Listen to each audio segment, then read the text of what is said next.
stumble in the dark. You kept pushing on, but then you went too far.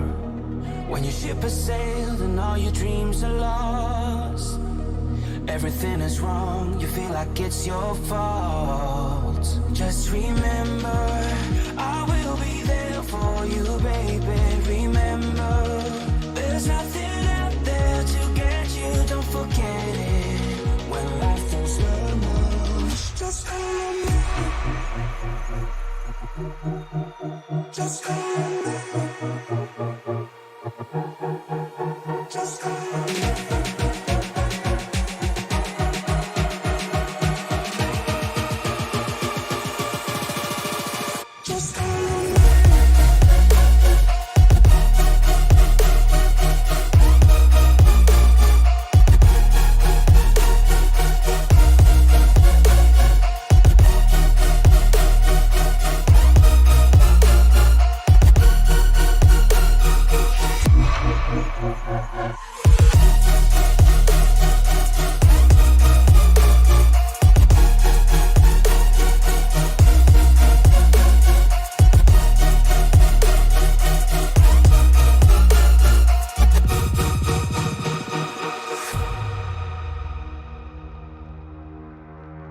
You're stronger now than you ever been. You gotta leave now, it's time to catch the wind. You will climb up high and look through the clouds, and when you're feeling low, I know you'll bounce back. Oh, and just remember, I will be there for you, baby. Remember, there's nothing out there to get you, don't forget it. When life throws lemons, just call me. Just call me. Just call me.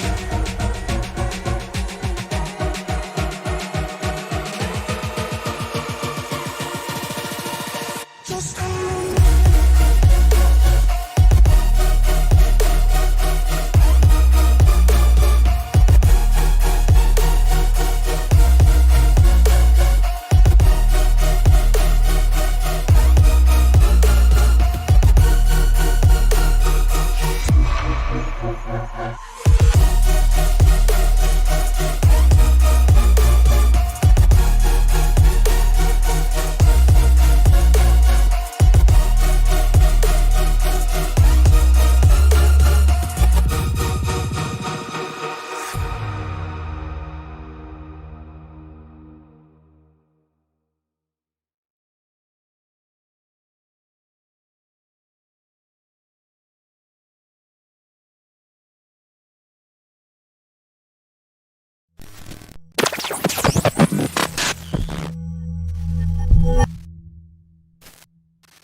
We are in the 22nd week of this season, and the playoffs are getting ever closer here with the Rowdy Energy Cup Series, and it's anybody's guess who's going to win this one. As tonight, we are back in the Pennsylvania region and at Pocono. Good evening, everybody. My name is Sam Cooper here with you for ESPN, the Esports Broadcasting Network. And joining me in the booth once again is one Mr. Tony Chapasso. And Tony, one question to you. After picking up 2 race wins in a row, can Brandon Lowe's pick up the hat-trick here tonight? Oh, he's going to have an uphill battle tonight as Javon Cherry back with the field. Jason Papp is in the field tonight. Nick Kessler looking very strong tonight as J.D. Woodward goes to the top of the pile. So, I mean, there's a lot of strong names here tonight. If he's going to three-peat, he's going to have a fight on his hands to do it. That he does, as we are just coming to the end of free practice right now. Qualifying about to begin very soon. And Tony, this is familiar ground for us this time around. We've been here already this season. We're coming here a second time as a fill-in because obviously the real-life NASCAR series did the Pocono doubles. We just had to delay this one by a few weeks. Yeah, and these guys are going to run into the same difficulties that we saw last time they were here, where you've got to time your run to perfection, or else when you go to swing out to make the pass, the car is just going to stall out. The aero package on this car isn't the final version that we're going to see, but it's what iRacing has right now, and it's something these guys are going to have to deal with. That it is. So practice about to come to an end. We've got 14 drivers set to take the green here tonight. As Tony already mentioned, Javon Cherry back in the field. J.D. Woodward is here this week.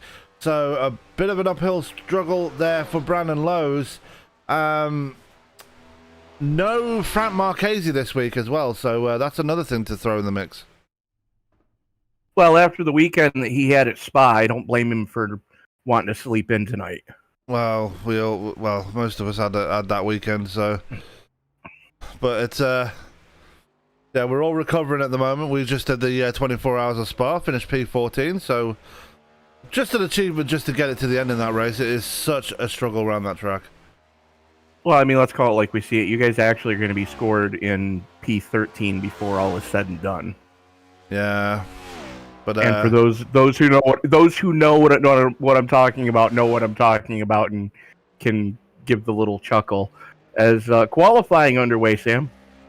That it is, and we're going to bring up the ticker across the top of your screen, and we're just looking at Cody Strom coming out of pit road. Had a very difficult run last week. We'll be looking for a much better time this time around as he comes out of turn 1. First driver out on track, though, is Brayden Black in that M&M's number 36. Yeah, sharp-looking car tonight. We've got the purple mixed in there, a little bit different as, yeah, Black going to be the first one to lay down a legit time. And come on, my camera controls just took a poo. While you're figuring that out, Mark McFadden just coming to the session as well, and another big congratulations going out to Mr. McFadden, picking up another real-life race win in his racing series over the weekend, so he's had a pretty good one as well. Yeah, absolutely. It was a second win in 3 weeks. Yeah. So definitely got that car hooked up right now as Black coming down to take the white flag to start his final lap here. First lap going to be a 54.057. That's pretty honking right there with no drafting help. Yep, and we just had a 16th during the session. It's Henry Windham in the session now. Now, for those that are new to the series, these guys do run the next gen car, the Gen 7 as it's more commonly known, and It's taken them some time, Tony. I will touch on this for a second. It's taken them some time to get used to these cars, but now it seems like these guys are finally getting comfortable with these cars now. Well, there's so many changes from what we would consider the current iteration of the Cup car to this car that, I mean, it's a steep learning curve. It would be like going from a street stock straight into a Cup car in the real world, mostly because you're talking a different tire and wheel package than has ever been seen before on a Cup car. You've got independent rear suspension for the first time ever, sequential shifting for the first time ever. So, I mean, there's so many different variables that have been thrown at these guys that it's remarkable that they've been able to figure it out as quickly as they have. As Brayden Black, still sitting atop the pile, was the second one to go sub 54. Ryan Worley currently sitting fourth as J.D. Woodward. Wow. Yeah, Woodward to the top of the pile in that number 4700 machine. One driver returning to the series, and we've not seen him in a while. He's just finished his qualifying run. Nicholas Wing is back in the field here tonight, as we're going to go to Javon Cherry, who's also making his return after taking a couple of weeks off in that TRD Camry. Yeah, good to see Javon as he goes second quick on his first lap. Let's see if he can improve on his second. Just sails it into turn number one, full tilt boogie for that Toyota Camry. Hauls it down the long pond straightaway, heading towards the tunnel turn. This is where these guys are going to really face some havoc tonight, as they're going into a 6 mile an hour wind. That's it's not really a headwind or a side wind. It's more like a 45-degree angle as they go down the long pond straightaway. 6 mile an hour gusting to 10, and they're having to deal with 106-degree track temperature. These guys are set to do battle here tonight. Yeah, and that hot track temperature will play havoc with the tire wear. Not that it will create a lot of understeer when they're going through the corners as qualifying comes to an end. Javon Cherry stealing it at the death there, taking pole position here at Pocono. So with that being said, we are going to go to the grid for tonight's race. And starting up on the pole will be none other than Mr. Javon Cherry. He'll be joined in the front row by J.D. Woodward. Row 2 will be Nick Kessler and Brayden Black. Brandon Lowe's last week's winner and the winner from the week before that, sitting in P5. And joining him on row 3 will be Ryan Worley. And row 4 will be Greg McConey and Jason Papp, Tony. Nick Wing in his return to the series going to start in row number 5 with Cody Strom. Kyle Klotz rolling off in row 6 with Mark McFadden. McFadden, the last one to post a time in the qualifying session. Connor Trafari starting deep in the field with Brandon Wilson in row 7. And Henry Windham and Shane Newen's going to roll off in row number 8. 16 cars scheduled to go here tonight, Sam. 85 laps of scheduled distance. And the thing to keep in mind, they've got 6 sets of tires to get it done. Yeah, and that's only fair for these guys. I mean, they have... This track, obviously, as I've already mentioned, very synonymous with tire wear, and it's only fair that they get those mounted tires. New paint scheme on the pace car, I've noticed. I don't know if you've noticed that. Let me go look. No. I thought there was less blue than that before, but I could be wrong. But anyway, no, that's about right. Not sure how many fast repairs, but they do get at least one anyway. One. Yeah, one fast repair. They've had 2 in the past. I just I get a bit confused sometimes as Javon Cherry now grids up. The pace car will start rolling any second now, and that will get the field nice and rolling. Kessler's not waiting for anybody. He's going to try and get himself righted up for the run out of pit road. There goes Javon Cherry, there goes J.D. Woodward. The field now rolling out of pit road here, Tony. And as we start this formation lap here, who is your pick to win this one here tonight? The pace car driver. Well, I hate this track. It's no offense to anyone in Long Pond, Pennsylvania. I'm just not a fan as a driver or a fan of watching races here. It just, especially as a mechanic, you cannot tune a car to really be effective in all three corners of this track.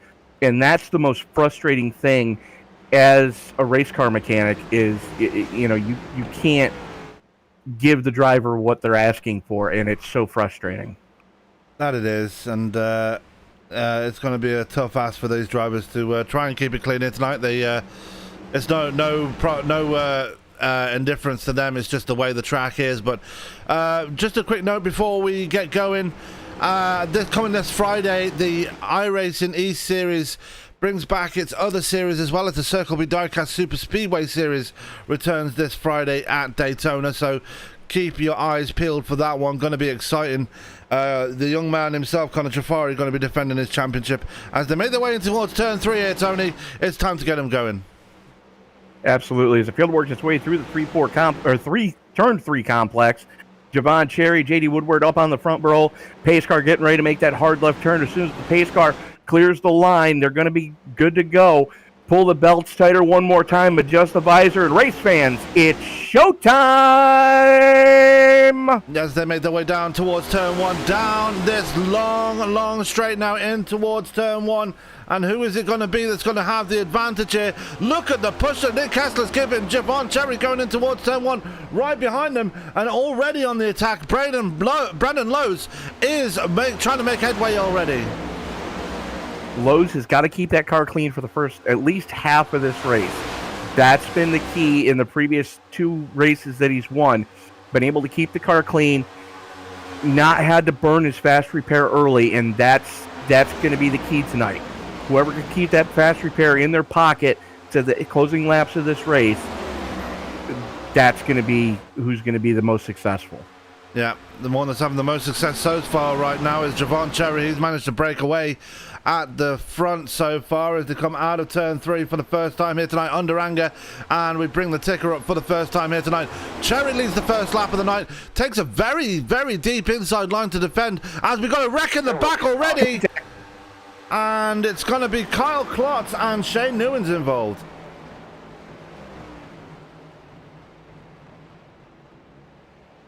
Go back and take a look at that one. I don't think Newens was listening to his spot because he came all the way to the other side of the track and right into the path of Klotz. Yeah, that was wow. Yeah, Newens, I don't believe was watching his spotter right there. He unfortunately, with his current ping, I don't think his spotter said anything to him. Yeah. And the one thing to keep in mind for the casual viewer, Shane Newens is running off the Australian servers right now. The server that the rest of these guys are in the North American servers. So there's a huge ping difference between those 2 servers trying to communicate with each other. And I can't really say it's Shane's fault, but it definitely has to do with an internet connection not playing kindly with him right now. Absolutely not, as Kyle Klotz is going to come out of turn 3 here, but interestingly enough, not going to take it down pit road, opting not to burn his fast repair too early. We're on lap 3 of 85, so probably a wise call there by the number 19. Not if you're looking at what I'm looking at. If we can get one of the drone operators to... if we can get the drone operators to chase that car, he's going to need to burn that fast repair. He's screwed for the rest of the night. As we're looking at the back of Kyle Klotz's car, and yeah, the back end is completely bare now. It's been ripped apart by that contact with Shane Newens. Newens himself does have a fair bit of left side damage after hitting the inside wall. He's probably going to have some right side damage as well after getting into the 19. and yeah, he does. Right rear damage and the rear bumper as well. So currently working lap 3, getting ready to start lap 4 of 85. But Javon Cherry currently sitting atop the pile. J.D. Woodward sitting in second. Brayden Black third. Ryan Worley up to fourth already. Brandon Lowe's didn't have any help on that first lap, so he's fallen to fifth. So, like I said, it's going to be an uphill battle if he wants to three-peat tonight. No, we've got pit stops happening right now. Nick Kessler in pit road, followed by Nicholas Wing. Jafari making an early pit stop as well as Kessler overshoots his pit stall. Obviously, for obvious reasons, Carl Klotz and Shane Newman's bringing it down pit road as well to repair the damage on their cars. And it looks like Carl Klotz has granted your wish right there, Tony, because I think he's taking his fast repair. That's the wisest thing he could do right now. With the amount of damage that's on that car, you gotta burn it, or else you're going to be just completely screwed for the rest of the night. Yep. So, only 4 laps in, we've had our first caution already. We're looking at the race leader, Javon Cherry, starting exactly how he wanted to. He was starting to get away from J.D. Woodward before that caution came out, so he got off to probably the best start he could ever have thought of here, Tony. Not easy to get away from the pack behind you here. Definitely not, and you got to be careful with the drafting package that's on this car. You know, if you're within 3/4 of a second of the car in front of you, you're going to be able to pull up to them. So that's something to be mindful of. You can't get too big of a lead, or when they get to you, you're a sitting duck. Absolutely, as they come through turn 3, I believe that is. So we're going to see the lights go off the pace car this time by, and yeah, Javon Cherry's got to do it all again, and J.D. Woodward needs to have a better restart this time around. Brayden Black, very good to see them up there in third. He did start in third place, so is restarting exactly where he was. Brayden Black's up 1 spot. He started P4. Ryan Worley is up 2 spots. Biggest movers so far, Brandon Wilson and Henry Windham, both up 4 spots.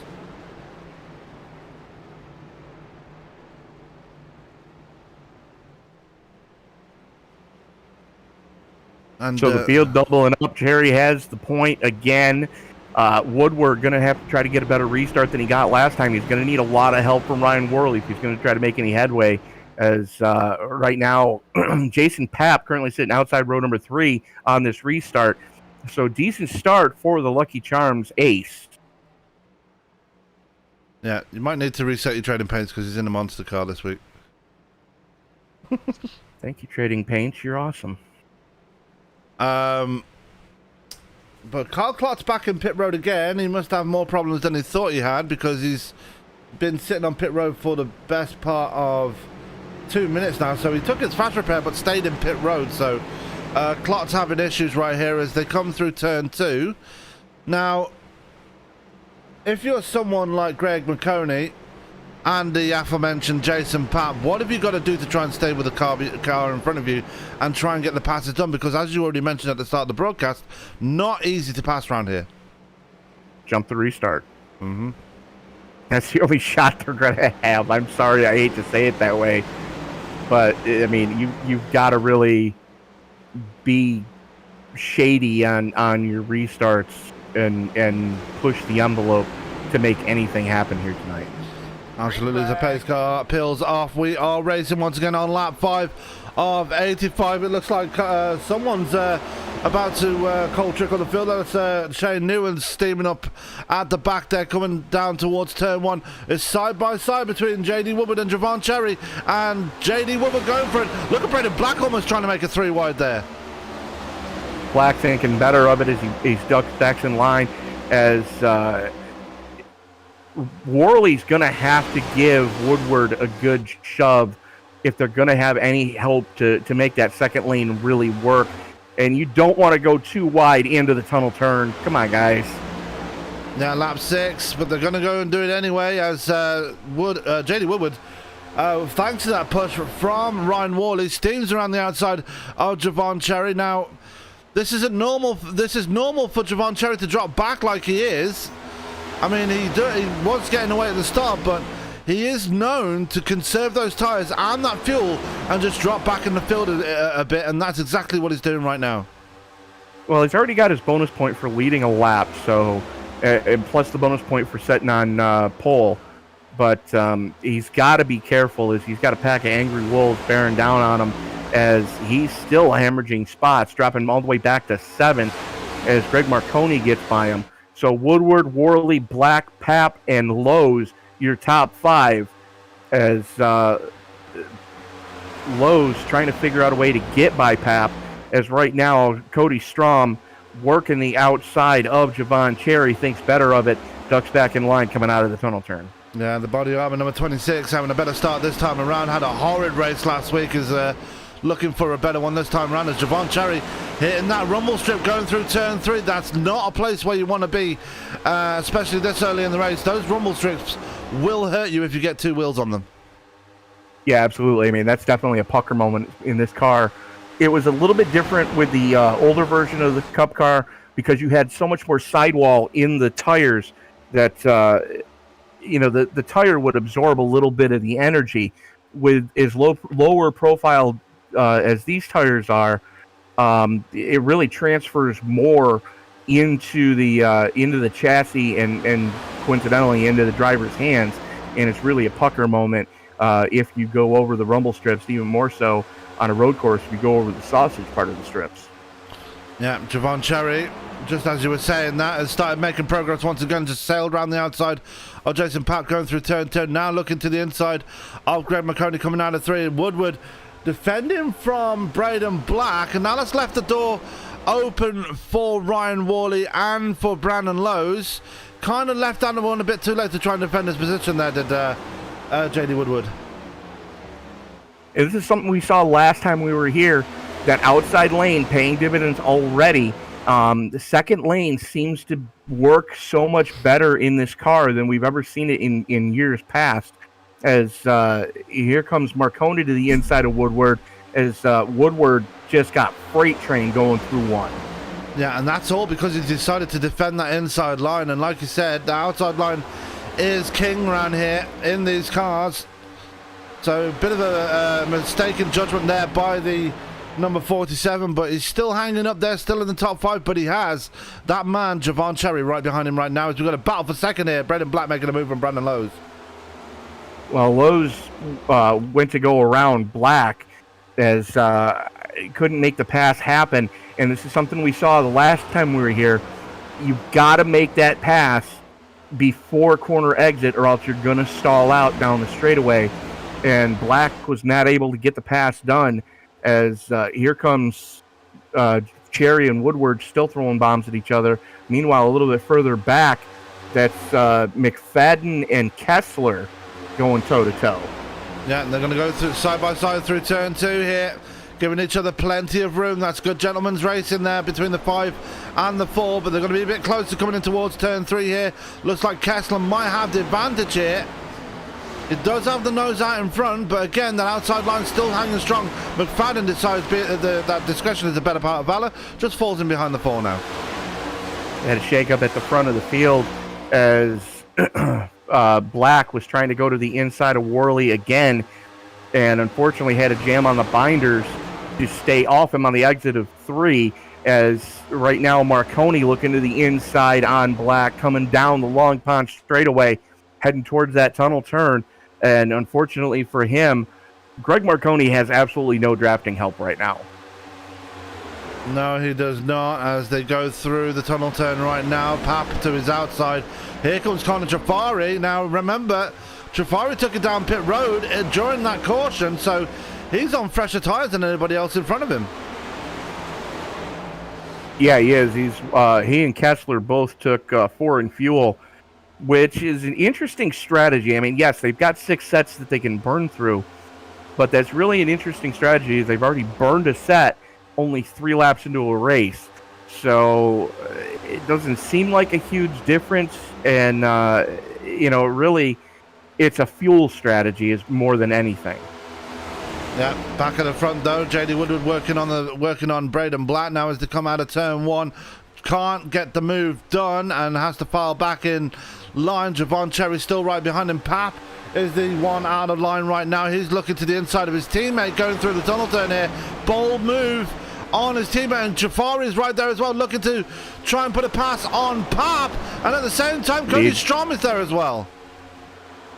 We got a battle for the lead brewing right now between Lowe's and Worley as they are hammer and tongs going through turn 3. They've been side by side since the exit of turn 1, and unfortunately for him, Worley, no help, is gonna get freight trained. That is, as we are looking at lap 13 of 85. Woodward now up to second place with Brayden Black right on his tail. Javon Cherry up to P4, McConey in P5. Worley is falling backwards. He's got his teammate Jason Papp right to his outside. Connor Jafari being menacing as always right there on his outside too. Nick Kessler is there. Cody Strom starting to fall back away from the main pack, and he's, it looks like he's taken Mark McFadden with him. Behind them, Nicholas Winger and Brandon Wilson not exactly keeping up either. And you saw it right there going through turn 1. Woodward. Jafari taking a 3 wide for 3. Pap just had a big moment into the wall, yeah. But in the previous lap, you saw it with J.D. Woodward. He threw the bomb going in, trying to get the spot away from Brayden Black and Brandon Lowe's, or trying to get the run to get to Brandon Lowe's. Couldn't get the clear on Black. And Woodward has dropped from 2nd to 5th in just one lap. Yeah, and just the reason why I made noise is Brayden Black almost getting into the wall there behind Brandon Lowe's. It's all getting very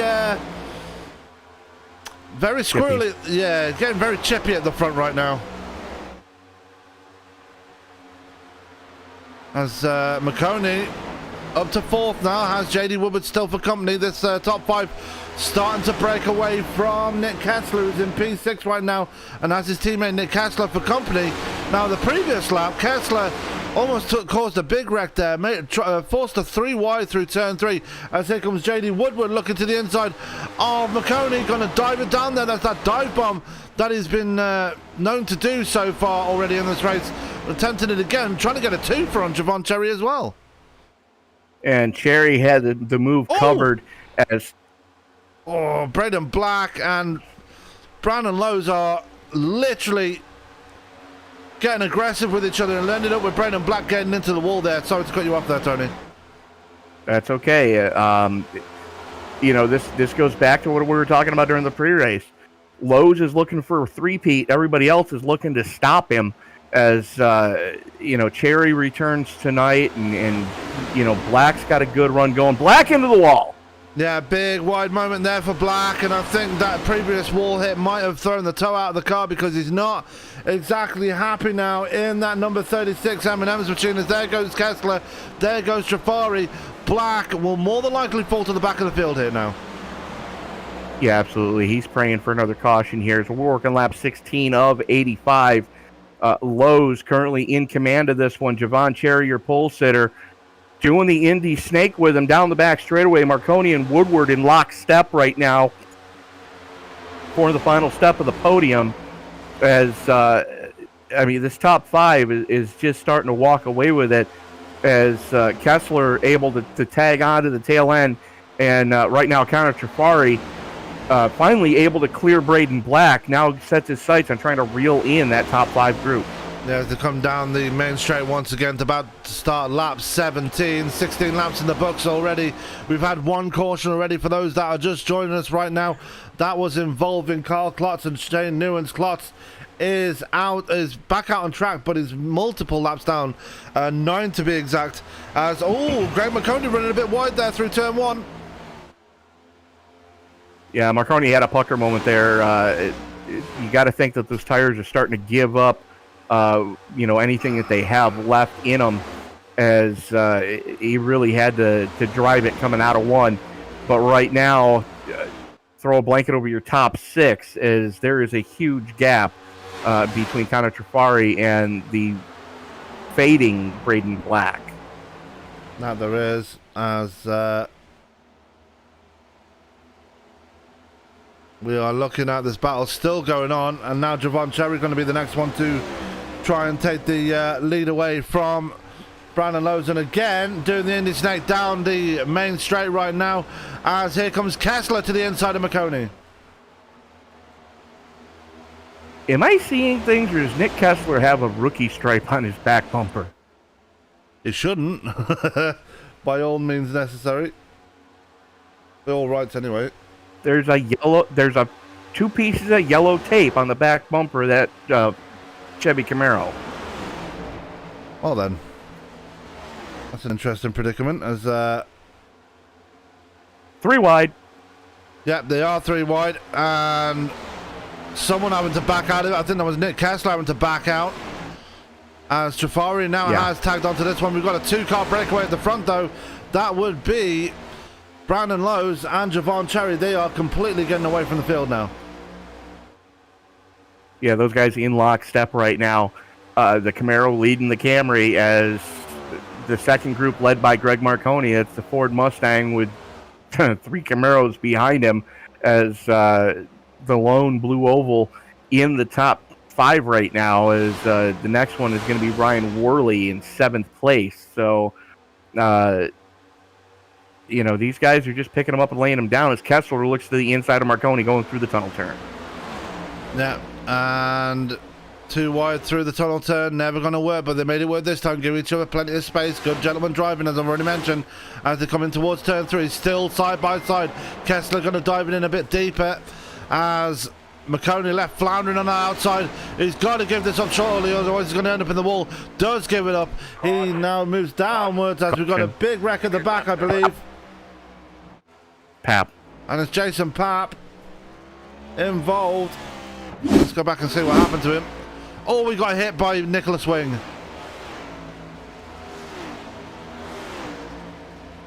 Let's take a look at a dynamic cam on that one, because that one looked very, very interesting indeed. And I think that was all down to aero push, because Wing just started drifting up the track when he came through the corner, and Pat was just an innocent bystander at that point. Wing went into turn 3 at an angle that you're never making that corner. Yeah. He tried to get by McFadden, and he tried to get by Strom at the same time, and just threw it all the way down to the inside.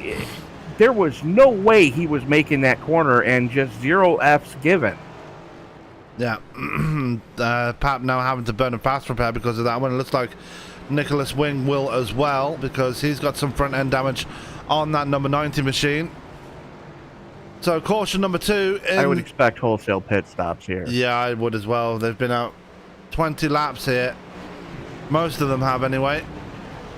And you've got to think Trafari and Kessler are going to come down as well, because they've done 17 laps, so they're going to want to have fresh rubber at this point.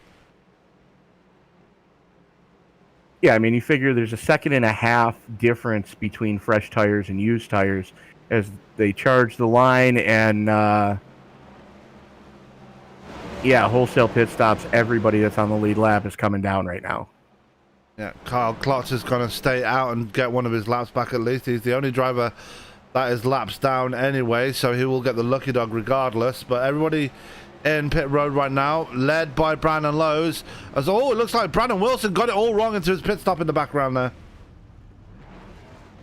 Marconi slid through his. Black slid through his. I mean, there's a lot of guys that misjudged their pit boxes.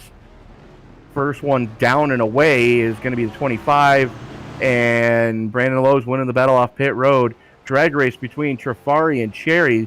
Looks like give the nod to Trafari, though, at the stripe. Yeah, had it by a nose coming out of pit road right there as he moves up to second place. Now, it did take foreign fuel, so that was a fair run and a very good pit stop there by the 48 driver. Javon Cherry in 3rd, Nick Kessler in 4th. McConey, after that slip, only dropped to P7, so not too bad for him Brayden Black, Nicholas Wing, and Jason Papp all in pit road repair and damage right now. And it looks like Black is not burning his fast repair. I only got some right side damage, so it probably won't hurt him too much, will it? He's graded the right side of the car. Fair enough. If you're going to have to deal with aero at any track, this is probably one of the most important aero tracks that these guys are going to come to this season outside of Daytona or Talladega. Yeah, you do have a point there. Pocono is one of the draft incentive tracks, as I like to call it. Especially down the straight where they're making their way down now. This is a very, very draft-heavy part of the track. Yeah, absolutely. I mean, when this track first opened, the NHRA, had drag racing on the front stretch here at Pocono because there was plenty of room to run a quarter-mile drag race and get the cars woed down before you ate the turn one wall. Absolutely. As Pap left it a bit too late to come out of pit road after pit farming his number one machine. He is now going to be one lap down and at the back of the field. He's going to need a caution now to get back on the lead lap, but the crucial thing about Jason Pap, he didn't burn his fast repair either, so he's back out there with a damaged car. Yeah, so Pap didn't burn his fast repair, Wing didn't burn his fast repair, and neither did Brayden Black. So, these guys they're trying to keep their fast repair as long as they possibly can. The only problem that they're going to run into is, with as draft sensitive as this track is, you just made a difficult night even more difficult because now you've got damage on the bodywork. That's true. I just noticed Nicholas Wing has finally burned his fast repair after taking a second dip down pit road, so he's going to have a fresh car underneath him. It's just Pap and Black that don't have it as we go through turns. Well, turn three. Because there is no turn four. What turn four? Exactly. Thanks, Ronnie. Hi, Ronnie.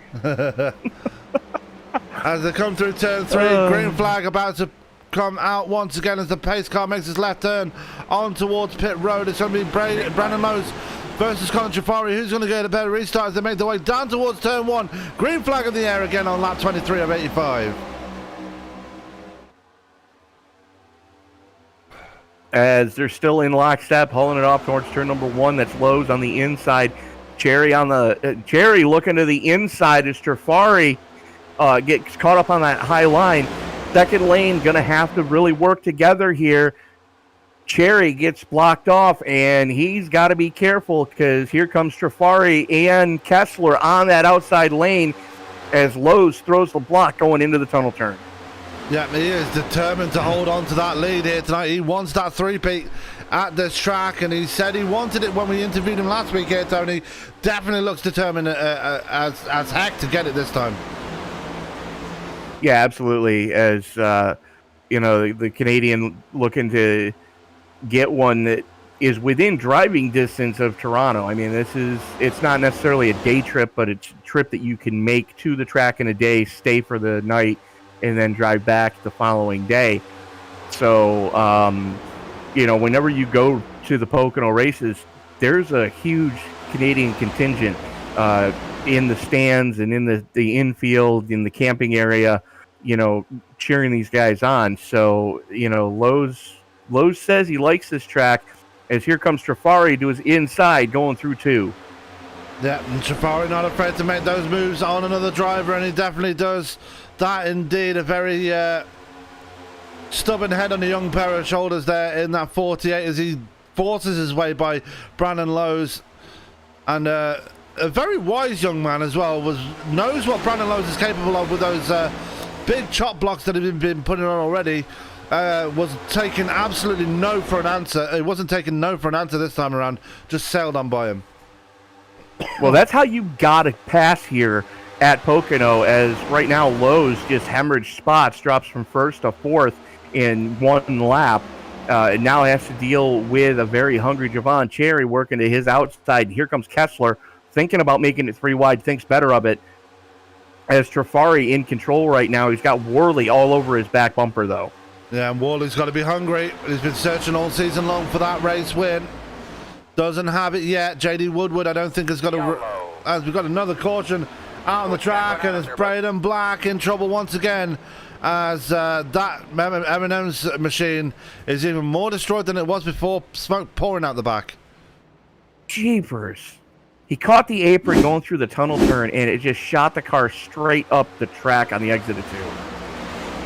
Yep, there it is. Just snap right there. Oh, that is a violent one. That is a violent crash there. And you got to think that if that was a real life crash, the amount of G's involved in that one. Well, that's the same type of crash that killed Tony Roper, that killed Kenny Orwin Jr., that killed Adam Petty, killed Richie Evans, killed Dale Sr. That's the type of crash that drivers have nightmares about, because you hit at such an angle, even with a head and neck restraint, a Hans device, whatever you want to call it, you're still slamming your brain into the front of your skull at 165 miles an hour. That's going to hurt. Absolutely. As Brayden Black does bring into pit road, he does burn his fast repair, finally makes it straight back out of pit road, not taking any tires or fuel. Just get that fast repair and get back out on track. Yeah, you kind of had to at this point. We were only a couple laps under anger, and you kind of need to save tires at this point. Most of these guys have already burned through. They're on their second set. Some guys are on their third set. You're only getting 6 total sets tonight, so you kind of got to be mindful. As we're not even at the halfway point, Sam. Yeah, and I believe it's me that's got to change my reset my trading paints, because I'm getting told off in the chat right now, so it must be me. Well, let me ask you this: do you see what looks like it could possibly be an old MGD paint scheme for the 12, or a tribute to that paint scheme? No. Then it is me. Then yeah, you need to refresh your trading paints. Working on it right now. As we're working on lap 27 right now of 85. Jafari's still your leader, followed by JD Woodward. You got Javon Cherry in the, actually it's a purple Toyota, purple and white Toyota. Brandon Lowe's in the 25 with the Italian colours on his bumper. Then you got the 4 and Nick Kessler in a white car with a blue number. McConey with a black and gold. Yeah. Midwest Motor Customs on his hood. Cody Strom still with the body armor paint scheme. Henry Windham with the cornflakes. Now I like that paint scheme. Classic paint scheme on there. Newen's still with the Valvoline. Then you got Brayden Black with the M&Ms. Ryan Worley with the Dunder Mifflin. Nicholas Wing with the Army paint scheme. And Brandon Wilson, who is, I believe, running a Stars and Stripes on his car. Or the Stars and Stripes on his car. And you were right. Jason Papp is in the Lucky Charms car. See? Oh, ye of little faith. All right, I'm man enough to admit that I was wrong. Okay. Not your fault. Trading paint sucks tonight. Yeah, that's true. Yeah, well, it must have been really bad if it switched up most of the field's paint schemes. Anyway. But anyway, we are just about to get started once again. I believe the lights have just gone out on the pace car here, and we're ready to go racing once again. It'll be lap 29 when we go green again here, Tony. Absolutely. As Woodward trying to wrestle that outside starting position away from Connor Trafari. Trafari electing to take the second lane as trying to get these guys lined up 2 by 2 by 2. So and it's an interesting strategy play from Trafari Instead of picking up Javon Cherry, he's going to be picking up Brandon Lowe's, who has had one of the stronger cars tonight. And he's kind of abandoning his teammate, Nick Kessler, who's going to be restarting inside row 3. So Trafari just playing the strategy to the best of his ability right now as the field working its way through the tunnel turn. So you got Trafari, Woodward, Lowe's, Cherry, McFadden, Kessler, Marconi, Strom, Windham, and Newens. Great recovery drive for Shane Newens, putting it back into the top 10. Absolutely, to come through turn 2. Tony, why don't you get us going again for the second time tonight? Field working its way through the short chute, leading into turn number 3, as they're behind that new iRacing pace car that isn't really anything, allegedly. Looks kind of like a Tesla, if you ask me, but hey, what do I know? Field working its way out of turn number 3. Pace car getting ready to make that hard left turn. As soon as the pace car clears the pit commitment line, green flag will be out. There it goes, and there we go as we are back underway as Trafari getting the daylight shoved out of him by Brandon Lowe's right now.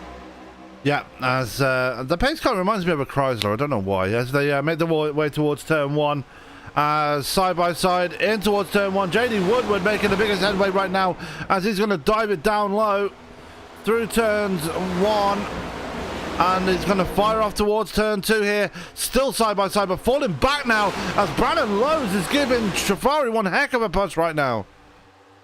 And that's what you need. You need somebody willing to work with you, as what's good for the goose is good for the gander, as Lowe's sails it off into turn 2, gets the clear off of 2, but doesn't move up. He could have just shot himself in the foot right there as he had the chance to get in front of Trafari. Sails it off into turn number 3, definitely has the clear now, as here comes Cherry to the inside, and Cherry is going to hemorrhage positions. That he is again, that outside line proving to be key here as he files back in line finally. Black going to try and cross him over though and try and take that position away. Black on a drive for redemption right now after that wreck that brought out the previous caution. He's got to be carefully aggressive, or cautiously aggressive, I should say, because he doesn't have that fast repair like a lot of these other guys do.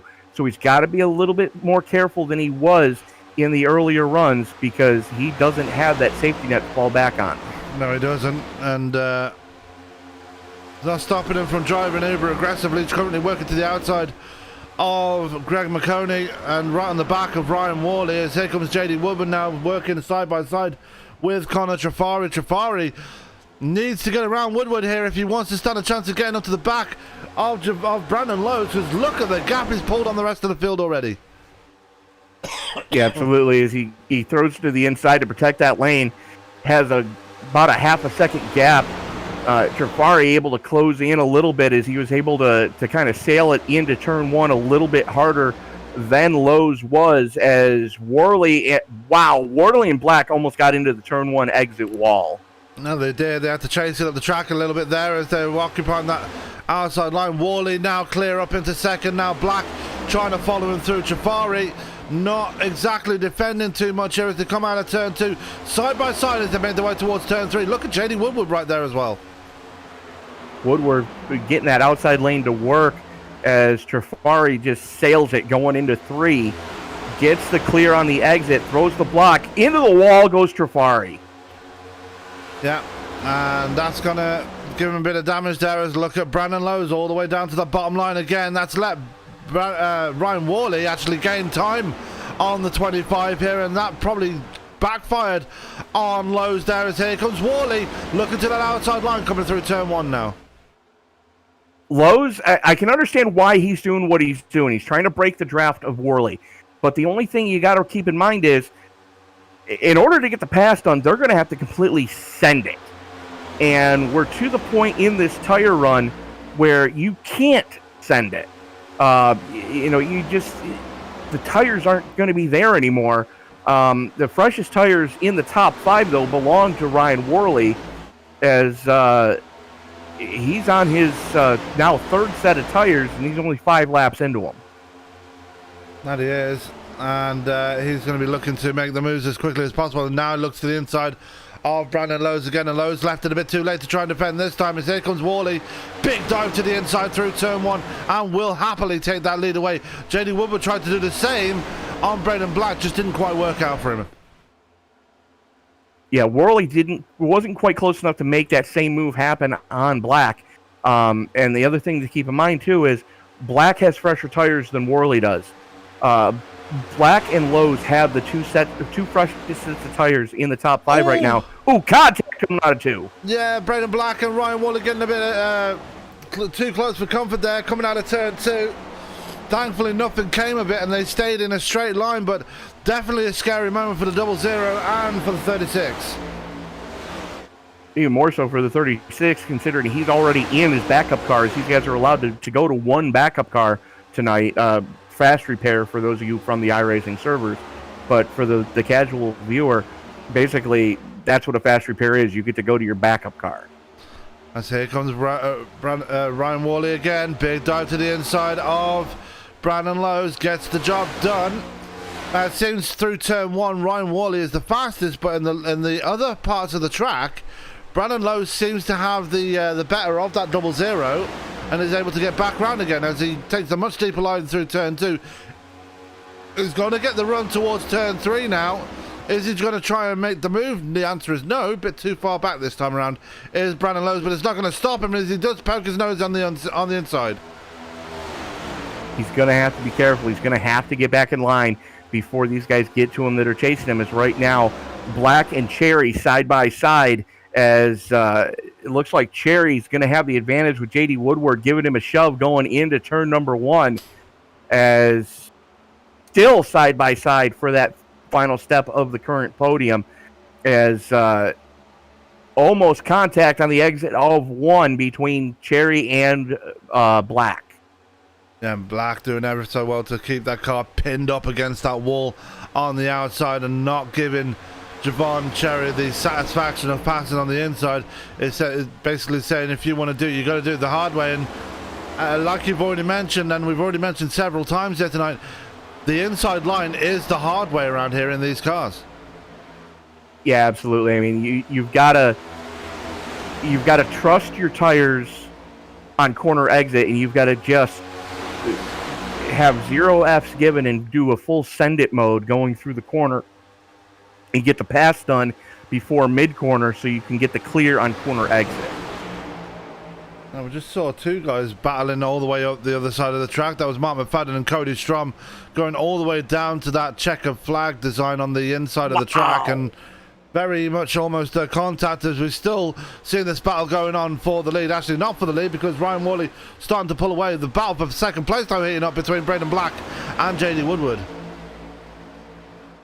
Woodward and Black both able to get by Brandon Lowe's, as Lowe's kind of blew turn one and jumps back in line. He's got Javon Cherry all over his back bumper right now, as we have an 8-car breakaway at the front, as they're almost a 4-second gap back to 9th place of Cody Strom, now Brandon Wilson. Yeah.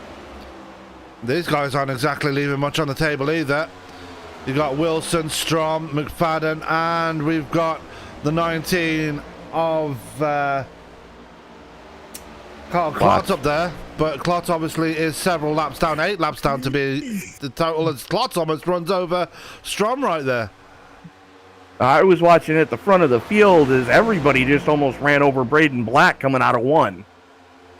So 2 incidents happening at the same time there. It's hard to keep up with these guys sometimes. As here comes Javon Cherry looking to the inside of, I believe that is Greg McConey. Currently tailing behind Nick Kessler right now. And as I said, this is normal for Javon Cherry. Likes to drop back in the field, just draft with the people around him, save a bit of fuel and tires. That's exactly what he's doing right now. Yeah, absolutely. I mean, you don't normally hear of Pocono becoming a fuel mileage race, but should that happen here tonight, Javon Cherry is definitely who you want to place your money on. He's one of the best in conserving fuel, as right now Worley, Woodward, Lowe's your top 3 as they haul it down the Long Pond straightaway and into the tunnel turn. Yeah, very squirrely moment there for JD Woodward as they come towards turn 2. Needs to keep that car straight. Does straighten it out as they come through turn 2. As the inside look on the 00 doesn't quite have it as they come down this second straight right now towards turn 3. Marconi giving it a little bit of a peek to the inside of Black, making him think about it for a second there. As good run on corner exit for Brandon Lowe's. Coming down the front straightaway as Kessler looks like he may have grazed the wall on the exit of 3. We'll get confirmation of that in just a second. I believe it was Chafari taking a look at Brayden Black. As here comes Brandon Lowe's big dive to the inside of JD Woodward. He's looking for a two for here. He's looking to the inside of Ryan Worley as well as they come out of turn 1 side by side here, Tony. A little bit squirrely for the 25, not able to get the power down on corner exit. Going to jump back in line in front of Brayden Black to try to defend. Black looks to the inside, has Kessler in tow, side by side through the tunnel turn. Yeah, and Worley doesn't seem to be too happy now. He's back in the pack and seems to be struggling a little bit. Does try and make the moves, but doesn't quite pull them off here as side by side now between Nick Kessler and Brayden Black. Black on that inside line gets stuck on the rumble strips there. That's going to cost him some positions and some speed.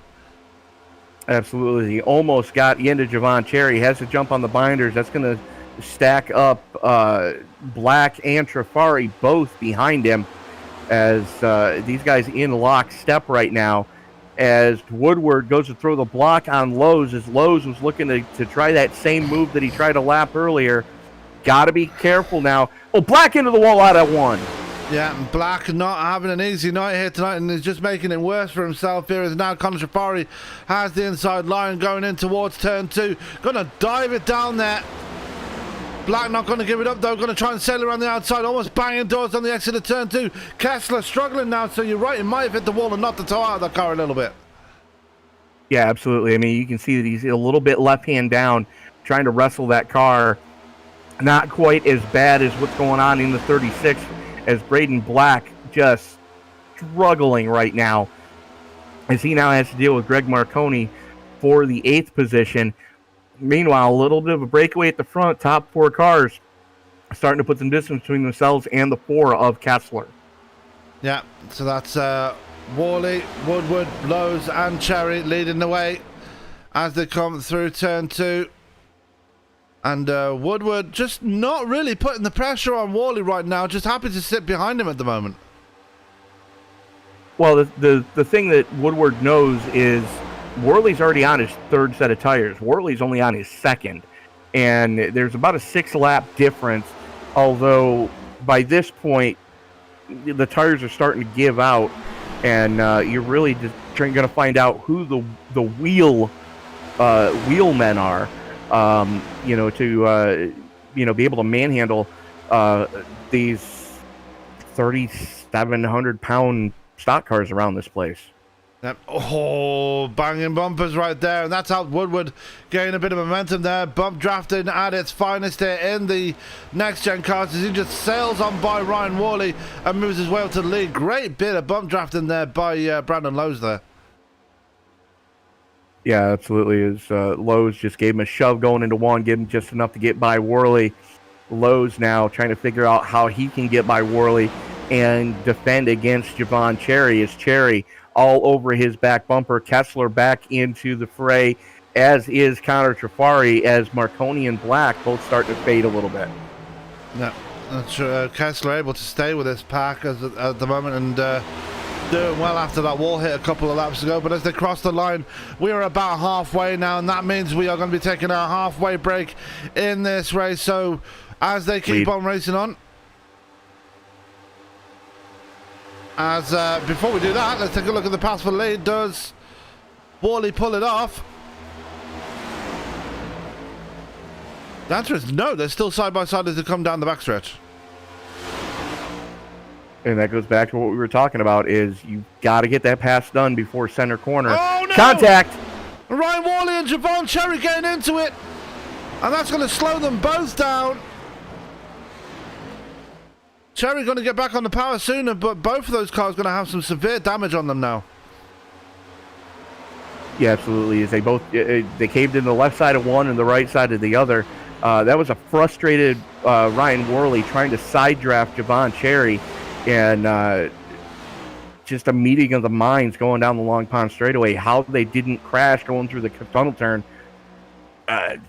That's just the skill level that you expect to see here in the iRacing East Rowdy Energy Cup Series.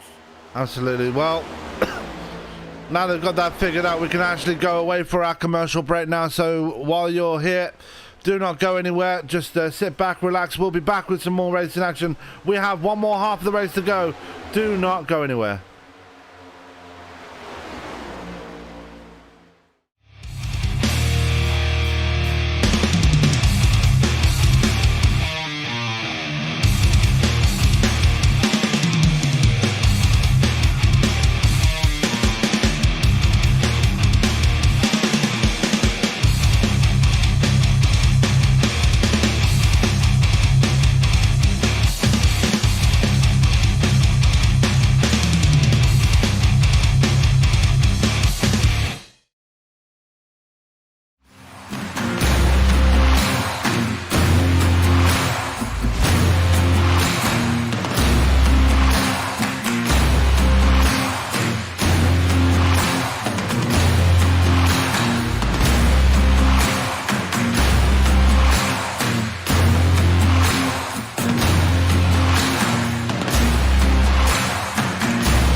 And we're back live here at Pocono. We got a big four-way tussle here for the lead at this junction. We don't have a four-way tussle at the moment because Brandon Lowe's has got away. We have had pit stops happening, and we do have a caution out. And it's Brayden Black again. Oh, just got it too far wide through turn 2 and into that turn 2 wall. No, he cut a tire down. The way that car reacted, he cut a tire down. That car would not turn going into 2. Take a look and see what happened here. Oh yeah, just went straight on into turn 2 wall. And that is unfortunate for Brayden Black, and that unfortunately will end his night here at Pocono. That's going to be a lengthy repair on that, number 36. Oh, no, it wasn't a tire at all. He's in virtual reality. His headset went black. Oh, no. Yeah, that's a rough one. Yeah. If any way to end your race, that's a rough one. Yeah, because I've run VR before, and I've known it to mess up as well, and it's not a nice thing to happen, especially if your headset goes freezes, and then when it comes back on, you're literally twirling through the air. So you get the still of nothing, and then all of a sudden just twirling through the air, and you're almost like chundering into a bucket. A vomit cam? Yeah. So here's... it's time for good news, bad news. Good news. Most of these guys get to make a pit stop. Bad news. Jason Papp and Greg Marconi had already been down pit road. They were in their pit stalls and on their way out of pit road when the caution came out. So we now have a new leader. Yeah, that'll be Greg Marconi. Papp just got his lucky dog, so he's back on the lead lap now. So watch for him. Well, he's not back on the lead lap yet. Kessler slid through his box again. Yeah. So Kessler having problems there. Marconi stayed out. Papp didn't get a lucky dog, interestingly enough. Not really sure why. Because he wasn't out of pit road when the caution came out. That would be why. But he'll get a wave around regardless, and he will rejoin the back of the field. He will have slightly older tyres than the cars in front of him, but Greg Marconi won't be too bothered. He's at the front. Absolutely, and track position is king here tonight. So Marconi timing that pit stop just right, able to get the caution to fall the right way. Was looking to get the undercut, wasn't expecting to get it this way, though. As Connor Trafari looking to get some damage fixed. Kessler spending an extended period of time to get his damage fixed. Same thing with the 00 Ryan Worley, as under that last green flag run, Worley had biffed it going through the tunnel turn as well. Yeah, got into it with Javon Cherry. Both of them able to continue just before we went to the commercial break, and a very scary moment for those two, but glad they're both able to continue. Javon Cherry seems to have come off the better, though, because he's in the top 3 now. Yeah, Cherry burned his fast repair under that caution and got that Toyota Camry fixed. So we're looking at Marconi, Lowe's, Cherry, Woodward, Strom up into the top 5 as the 26 making a little bit of headway. That is. Lights out. And this is a very good run for Strom so far. Kept it clean. Has had a pretty good race. Had a horrible race last week. I'll be glad that he's had a bit of an improvement this time around, I'm sure. Yeah, absolutely. As Marconi elected to take that outside lane, putting Brandon Lowe's to the inside on the restart. So Marconi looking to pick up the 47 of Woodward on this restart. Lowe's going to have Javon Cherry starting behind him. So interesting strategy being played by the driver of the 12. Yeah, and starting on the outside is going to be very difficult unless you've got triple screens, because I'm pretty sure even in VR it's very difficult to see to your very right when you're trying to see when the driver's going. Unless you've got triple screens, it's going to be There's a headrest in your way. Yeah, exactly. That's even worse. So he can't see when Greg McConey goes. So it's going to be very difficult to know when he can hit the gas pedal. You know what I mean? He's going to have to listen to him and hope that Marconi doesn't use one of my old tricks where you step on the clutch pedal, rev the engine, and try to get the guy to jump and earn a black flag.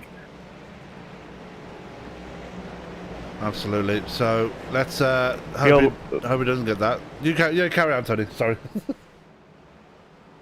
Field working his way through turn number 3. Marconi has the button, giving a little bit of distance to the pace car, looking to get a run out of turn number 3. There goes the pace car. There goes the green flag, and here we go, back underway. 52 laps in the books, 85 laps of scheduled distance here tonight. Marconi getting a decent restart. No help for Lowe's on that inside lane. None at all. As here comes JD Woodward to his outside now, looking to move up. Now it's going to be a big squeeze going into turn 1, but Lowe's, discretion being the better part of valor, backs out of it and has to fall back into third here.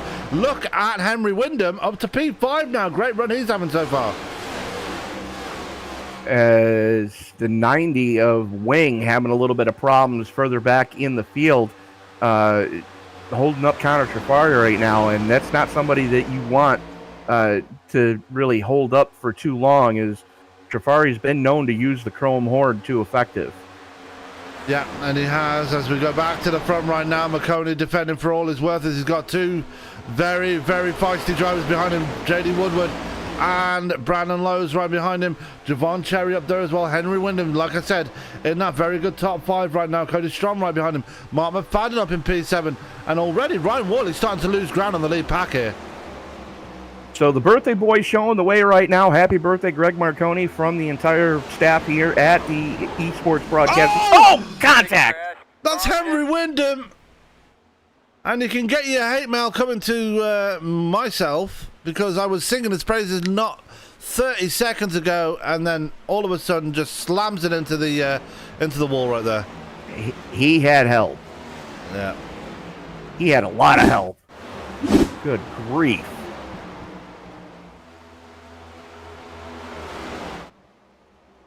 That he did. Oh, contact with Cody Strom there. And I was saying just a minute ago how Strom was keeping it clean out there, and unfortunately that's come back to bite him. It was the second piece of contact that really shot Windham up the track. And, you know, that crash right there is shades of Jeff Gordon 2001, you know, just going into that outside retaining wall at north of 150 miles an hour. Yeah, he was 135 when he hit the safer barrier. Yeah, that's gonna rattle your teeth, I'm pretty sure, even with the safety devices you have in the cars these days. And Windham immediately going to bring it down pit road and get that fast repair burned away, and he will be up and going once again. He might as well use the option to take tires and fuel while he's at it. He overshot his pit stall though. That's not going to help. No, not at all. And it looks like he's the only taker down pit road right now, as looks like Brayden Black, yes, has put it on the hauler. Yep, and that will give the lucky dog a 2-1, Mr. Kyle Klotz. When he gets back around again, I'm pretty sure he's going to get that lucky dog. And that'll put him only 6 laps down now. So he started with 9 laps down. Now he's going to be down to 6. So the caution's helping him out here. Yeah, absolutely. He spent about 10.5 minutes on pit road earlier in the race, as it's like some fakery going on trying to get down pit road. There is. We got one taker though. That is Jason Papp coming into possibly finally burn his fast repair. He still has a lot of front end damage on that car and side damage, so hopefully going to burn that fast repair now. I think he already burned it. We'll find out now. I think he burned it earlier in the race. Well, he's not taking it now if he still has it, so he just came in for fuel, so Pap topping off there. He must still have a lot of confidence in his car because he's still keeping up with the pack, so Pap not doing too badly, just topping off a fuel right there and making sure he's got the most out of there should we get another green flag run going. It's probably not a bad idea, as looks like Windham burned his fast repair, trying to get that 28 fixed. So that leaves us 14 cars left on the lead lap. Brayden Black in 16th has withdrawn from the race. Kyle Klotz currently sitting 7 laps down. Yeah, and he didn't get his lucky dog either, which is strange. So, well, he must have made contact with somebody just prior to that caution coming out. Yeah. Unless he was caught up in it. That could be an option, but anyway, lights should be coming off the pace car this time round. And it's going to be Greg McConey. It's going to be interesting to see if he's going to take the outside line again because, he should favour the outside line again this time because he got a really good restart last time. Yeah, absolutely. And the big question is going to be who does he want to pick up, Lowe's or Cherry? Because that's the choice he's going to have to make. And it looks like he is elected to take that outside lane. And Sam, before we forget, if folks that are watching right now, if you like what you're seeing here, don't forget we do this just about every night of the week here on the ESPN family of broadcasts. So don't forget to like, favorite, subscribe, and turn on bell notifications. Call your mom, call your dad, call your sister, call your brother. Let them know that you like what you're seeing here on ESPN and suggest it to them. Really helps with the algorithm for it to show up in the suggested videos. But Sam, without our fans, we wouldn't be here. No, we would not, and we've been growing very rapidly over the last year and a half, and we owe it down to you guys, and we're very grateful and appreciative of you guys sticking around and enjoying our shows. And just on that note, we're going to take a look at what's coming up in the next couple of days. Tomorrow and Wednesday, we have 2 double dips coming up for you, as tomorrow we have the MX-5 Pro Series brought to you by UK Sim Racing. They're at Watkins Glen. And then later that night, we are at Dover with the Western States Racing Series, Racing League. Then on Wednesday, we have the return of Sim Racers Edge. They're off to New Hampshire. You can catch them at 8:15 p.m. Eastern. And then just after that, literally 10 minutes after that, the Endurance for Amateurs return as they are off to Spain and the Circuit de Catalunya. So just a couple of events there to whet your appetite there for more racing, and as we are ready to go back to green here, Tony. Yeah, absolutely. As Marconi electing to take that outside lane, he's got Woodward to his inside. So Marconi electing to pick up the 20 of Javon Cherry, your pole sitter here tonight. As there goes the pace car, there goes the green flag, and there goes the field. As Cherry giving a great shove to Marconi right now, trying to work his way past J.D. Woodward for second. And Woodward got a much better start on this restart than Brandon Lowe's did on the previous one, as Javon Cherry getting a bit squirrely there behind McConey, but McConey immediately taking that inside line and taking it away from J.D. Woodward there. Great move there by the 12. Just dives it down into turn 1 to try to block off and give Woodward a little bit of aero push, as here comes McFadden to the inside of Lowe's. Yeah, McFadden not wasting any time. He's on the move. Obviously buoyed by his big win at the weekend, and feeling very confident behind the wheel at the moment, as he's now got Kessler to his outside coming in towards turn 3. Almost contact there between the 4 and the 5 as they come out of turn 3, still side by side. Unfortunately for McFadden, no drafting help, as Kessler has his teammate that's defending Friday Night Series champion Connor Trafari, and you got to think he's looking forward to the Circle B Diecast Super Speedway Series starting back up again this coming Friday, as Jason Papp made the announcement at the start of the broadcast. That he did, and it's going to be very, very high-paced as it's a super speedway series that goes on for the next few weeks leading up to the end of the year. So make sure you tune in to that one as we go back to the front of the field, single file as they go through turn 2. But look at Javon Cherry. He's looking the most feisty out of those guys at the front right now. Well, he's got to plan his move to perfection, and he's going to have to make it stick. As right now, J.D. Woodward currently sitting in second place. Got to be getting frustrated that he can't really make the moves that he's used to making in the older iterations of the Cup cars. Looks to the outside or inside of Marconi going into one. Gonna have to just sail it off. Gonna have some drafting help. Gets the move done, and here comes Cherry as well. Yep, Marconi drifted up wide there going through turn 1. Just couldn't get it down there, and that left the door wide open for Woodward. Meanwhile, Cherry tried to make the move as well. Didn't quite work out for him. He's slotted back into third place as here comes Ryan Worley. Big contact, Ryan Worley into the wall in a big way. All right, buddy, that is another big crash there, Tony. What the heck happened there? It looked like Worley checked up, and then McFadden just had nowhere to go. Got into the right rear. Got into the right rear of Worley. Back it up a little bit, because Worley almost got into Strom. Jammed on the binders going into the tunnel turn to not turn Strom. And unfortunately, McFadden didn't realize what was going on and just full tilt boogie. And the biggest oops that happened there is Kyle Klotz, absolutely nowhere to go, gets caught up in the second big one tonight for the 19. Yeah, that's unfortunate. So the 00 now going to have to burn his fast repair as he makes his way around the track trying to limp it back to pit road. And we're under another caution here with 25 laps to go. We had a clean event last time we were here at Pocono. Doesn't seem to be the way this time around.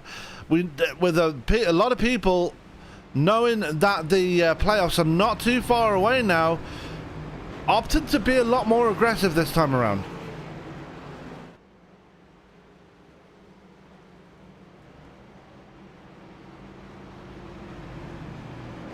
And, sorry, I was listening to the NSIM chatter there as McFadden and Worley discussing what just took place, and unfortunately for Worley, there was a checkup in front of him.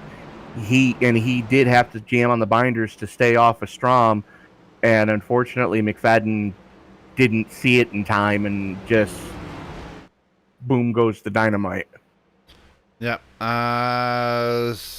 a bit of fakery going on for J.D. Woodward. It paid off for him though, because a lot of people got caught out by that one. As just an update on the Rowdy Energy Cup Series next week. Unfortunately for you fans, you're not going to be catching them next week because obviously they are off. As despite being caught up in that incident, Carl Klotz still gets his lucky dog. But in 2 weeks' time, the Rowdy Energy Cup Series returns, and they're going road racing as they're off to your favourite road course there, Tony, Watkins Glen. Oh, it's not only my favorite road course. That track is less than 45 minutes from my apartment. So when you do come over here in October for Super Dirt Week, Sam, one of the days we're going to take you into the village of Watkins Glen. I'm going to get you some Ben & Jerry's ice cream. Yay, I like Ben & Jerry's. I'm a fan of Ben & Jerry's. That's the reason why I got the belly that I have, mostly because of Ben & Jerry's. Anyway, enough about my my personal health. We are 24 laps to go here at Pocono, and like I said, the aggression ramping up in this one, and you can only expect it's going to ramp up even more as we get closer and closer to the checkered flag, right? Yeah, absolutely. Now here's the interesting little tidbit. Marconi, Lowe's, Wing, McFadden, Newens, Strom, Worley, and Cherry all just went down pit road. And we saw under the last green flag run, you can get 24 laps out of a tank and go fast here. So we may just have seen the money stop for half the field. And that's provided that they manage to stay green for the remainder of the way. Also want to mention Henry Windham, because of those guys making pit stops, has moved up to P6 again, so has recovered them spots back that he lost through that wreck he had a couple of cautions ago. So he's back up there, but on older tyres, like you mentioned. He's going to have a lot of fast drivers behind him, though, once we go back to green. Well, the other thing to keep in mind, too, is he is one of the drivers that's already in their backup car. Fast repair for those of you in the iRacing server. So he doesn't have that safety net some of these guys around him do have still. Looks like Woodward electing to take the inside line and not put the teammate starting nose to tail, as looks like Jason Papp going to be starting behind Marconi. Papp, what the heck is going on here? I think Papp is out of position here, or someone is out of position. As Wilson. Wilson is, okay. So it's going to be JD Woodward and Nick Kessler on the front row. Then you've got Connor Trafari and Brandon Wilson, Jason Papp, then Henry Windham, Greg McConey, Brandon Lowe's, Nicholas Wing and Mark McFadden, Shane Newens and Cody Strom, Ryan Worley and Javon Cherry, and Carl Clark's bringing up the rear of the field. So that is how things look right now. And got to watch for Javon Cherry on those fresh tyres. He's going to be coming through the field like a bullet. Yeah, absolutely. He and Marconi, freshest tires on track right now. But the thing to keep in mind is the guys from Golden State Racing, of course, we are talking about Nick Kessler and Connor Trafari. There's no real team rules on that team other than try not to kill each other. And if you are going to kill each other, make damn good and sure that it's a Sports Center highlight. So, yes, they've been known to work well with each other, but they've also been known to not work quite so well with each other. As pace car is in, Woodward has the button, and great restart for the Kessler on that outside line. That was a brilliant restart by Kessler, and it just goes to show that outside line is the faster line. But Woodward able to respond to it immediately as he goes to the inside of Kessler. But it looks like Kessler might have control here. The answer is no. Woodward still able to hold on the inside. Contact between the two as they come out of turn one. Well, Kessler got a good shove from his teammate Trafari going into one to give him that little bit extra that was needed there. Yeah, and they got it all figured out. No damage between the 4 and the 47, but it was definitely contact between the two as they went through turn one. Kessler going to lead them in towards turn 3, though, as your leader. JD Woodward in second, Connor Trafari in third. Brandon Lowe's back up to P4 already, side by side with Jason Papp here. And we know Lowe's is on fresh tyres as well. This has got to be academic between the 25 and the 1, right? It will be by the time you get to turn 1. But Lowe's was not able to make the passes. Here comes Marconi to the inside. Big dive on his teammate Brandon Wilson right there. As they come through turn 1, going to make another move on his other teammate Jason Pappen. Almost immediately, almost going to find himself side by side with Brandon Lowe's here as they come down the straight, down towards turn 2. Going to be a big dive from Greg McConey coming here on the 1. Papp on the older tires, able to defend against his teammate on the fresher rubber for a little bit, but it's academic coming out of the tunnel turn as Marconi was able to get the grip he needed to lay the power down on corner exit. They're going to have a real uphill battle right now as they're over a second behind the 3-car breakaway at the front of this thing. Kessler, Woodward, and Trafari in lockstep right now at the point. Yeah, as they come down towards turn 1, here comes JD Woodward taking a look to the inside. Oh, we just lost JD Woodward. Where's he gone? He just blinked out there and he's not come back yet. Hopefully he doesn't come back right in the middle of these two. I don't think he's coming back. Yeah, 4-digit ping, I'm guessing. 4-digit ping, single-digit quality. So Woodward, his internet letting him down again, but that won't bother the two teammates. Look at them working together right now. They've completely gotten away from Brandon Lowe's now.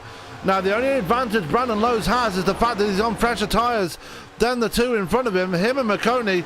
At this moment, they're going to have to work together to try and claw that time back to the two Golden State Racing cars.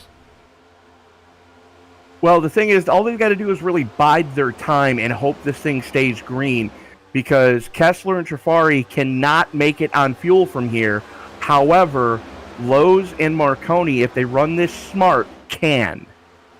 That they can, as we are now 19 laps to go here at Pocono. Nick Castley leader, Connor Trafari in second place, Brandon Lowe's in third, Greg Marconi in fourth, Jason Papp in P5. One surprising thing to note, Javon Cherry, restarted at the back of the field, has not made any progress whatsoever. He's still at the back of the field. I'm thinking he's playing the fuel mileage game right now, making sure that he can make it on fuel from here. He's running in the slipstream of the cars in front of him.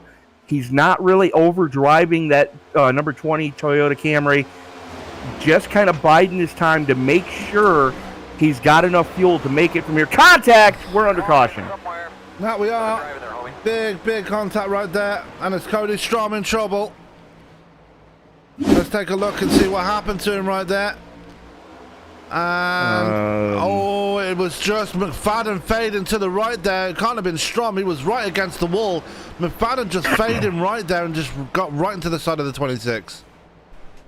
Yeah, you hate to see that happen, especially considering Strom's already burned his fast repair earlier in the race. So that's probably going to be the end for the 26 tonight. And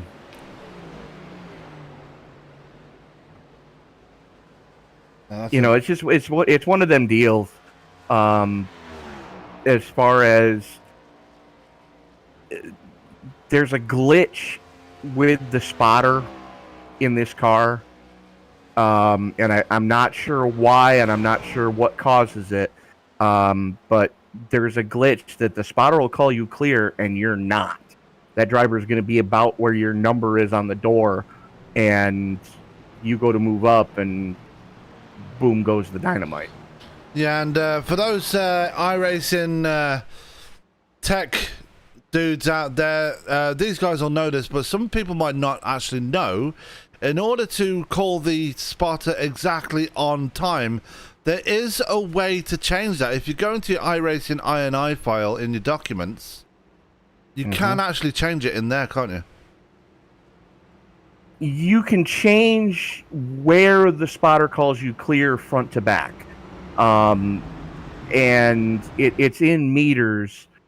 Most of the time, I personally set mine to 0.75, which is about 3 feet. It's just under 3 feet, about 20-ish, 24 inch, 25 inches. So you call it 2.5 feet, anyways. So between two and a half and 3 feet at 3/4 of a meter, your spotter will call you clear. Until then, it won't call you clear. It'll say car high, car low, or whatever. It can be real nerve-wracking when you're at a place like Talladega where there's somebody directly on your rear bumper pushing on you, because the spotter never shuts up. And it looks like pit stops at the front of this thing. Final set of tires should be, anyways, as Worley, Wing, McFadden, and Cherry all stay out. That they do. And while they're making the pit stops and we're just getting rid of this caution, we're going to take one final break here, as we just need to take a little bit of a breather because we know exactly what's coming up here. We're going to take one final break and get these pit stops and this caution out of the way. We'll be back with the final few laps of this race. Don't go anywhere. It's going to get more exciting from here.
And we're back live here at Pocono.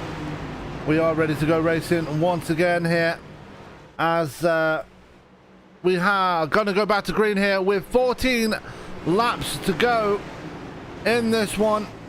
And we're going to see who's going to come out on top of this, because it's been very close so far up until now as they come through turn 3, because there is no turn 4. Come out of turn 4, Pace going to make the left turn on towards pit road. It's Ryan Worley, and it's going to be Nicholas Wing at the front. Green flag in the air. We are racing once again. And it's going to be a drag race down towards turn 1. It's going to be Ryan Worley and Nicholas Wing with the drag race down towards the turn 1 complex. Right behind them, Mark McFadden and Javon Cherry moving their way forward as well. As Worley gets through there, McFadden very much out of shape, and he's going to fall back into the clutches of Nick Kessler here. Very much a scramble here as they head down towards the double turn.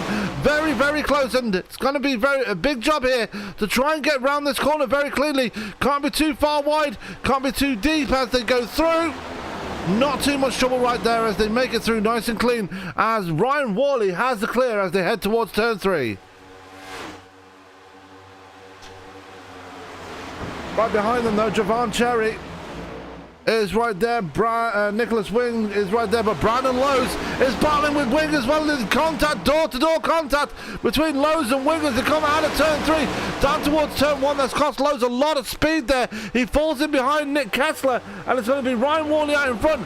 Javon Cherry in second as they fly in towards turn 1. Wing doing a great job to hold on to P3. Wing doing everything he can to hang on to P3 as Kessler now has his hands full. Brandon Lowe's. Lowe's jumps back in line to cut off the 1 adjacent Pap. Great recovery drive for Pap. And don't look now, but here comes Shane Newens in the Valvoline 98. Yeah, the Aussie having a great last part of this race as well as they come through the tunnel turn. But at the front, it's been Javon Cherry closing in on the back of that 00 of Ryan Worley. And Worley only has to hold on for 12 more laps at the line. But the question is, how long can he hold on? Because he's got much older tyres than the drivers behind him. Well, he should be able to make it on fuel. Cherry is on the same pit strategy as Worley is. Kessler and Lowe's freshest tires in the top 4. Yeah, and they're going to be looking to get make their way around as quickly as possible as well as they come out of turn 1 here. And it's going to be a long run down towards the tunnel turn.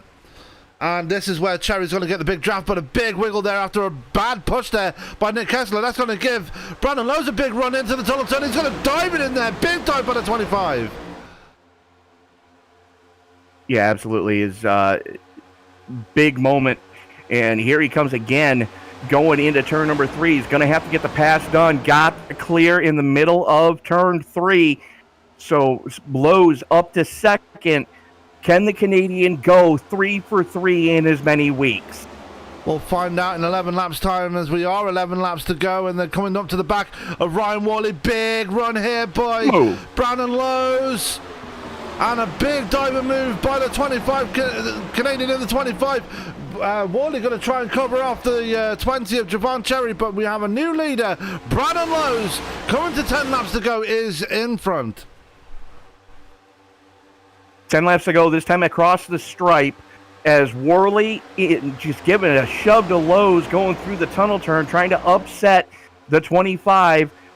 Lowe's cool as a cucumber right now, as Worley now has to deal with Javon Cherry all over his back bumper. Nick Kessler right there within striking distance as well.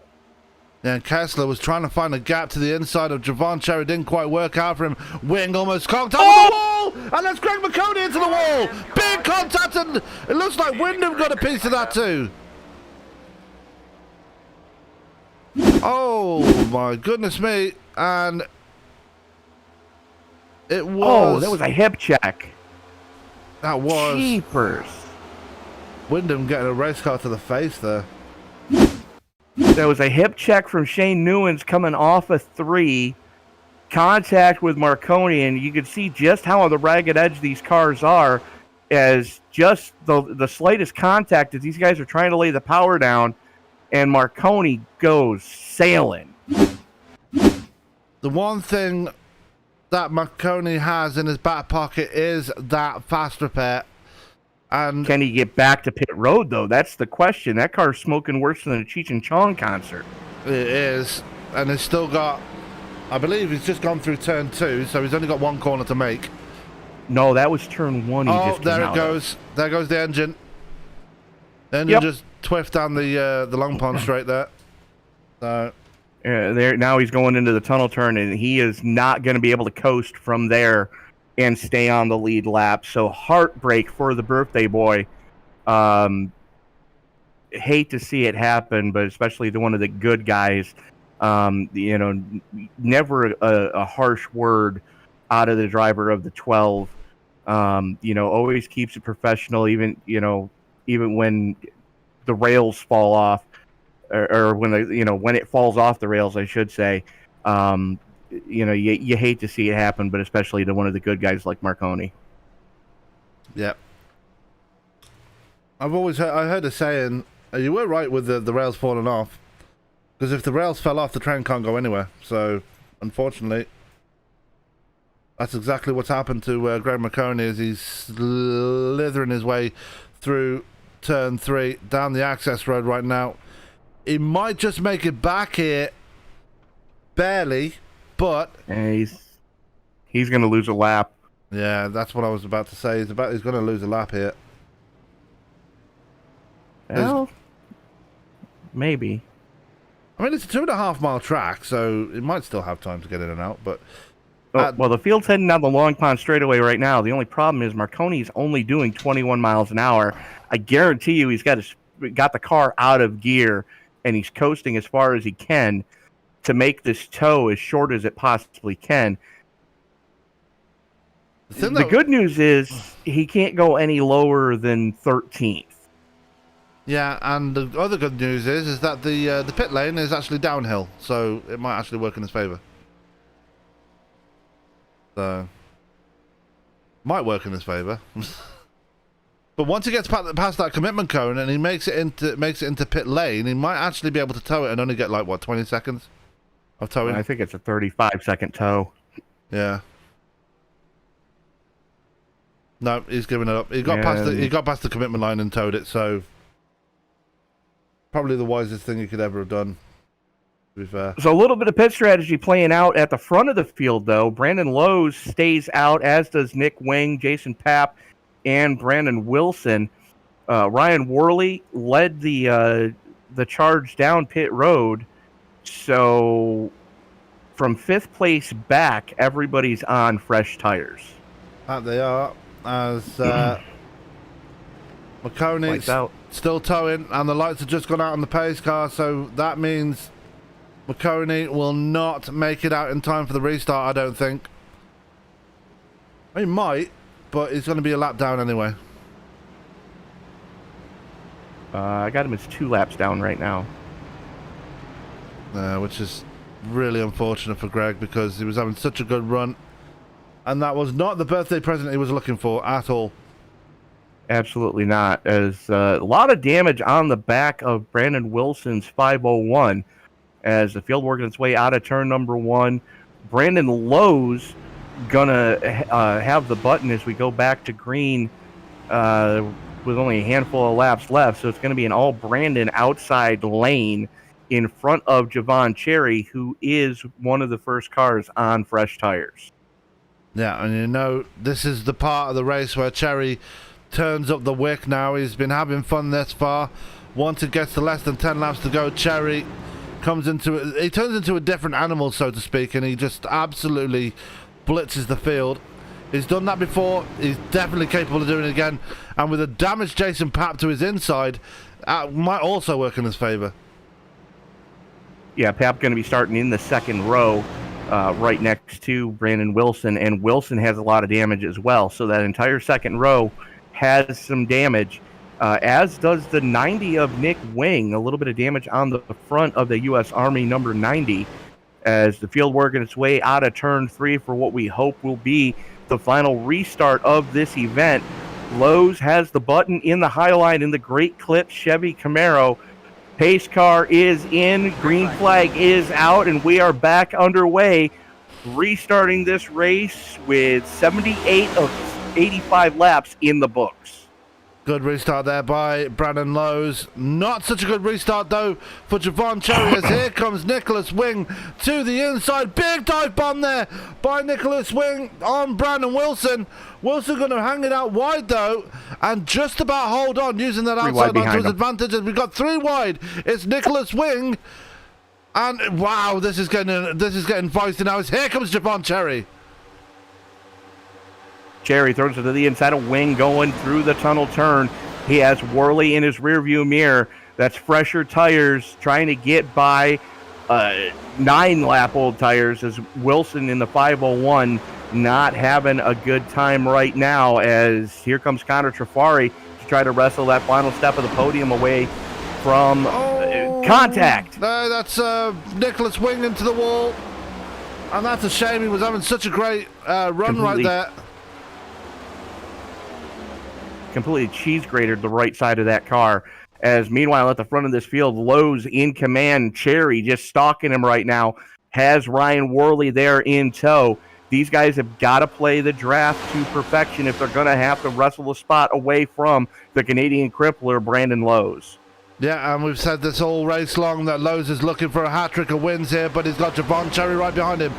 Javon is the most winningest driver on the season so far.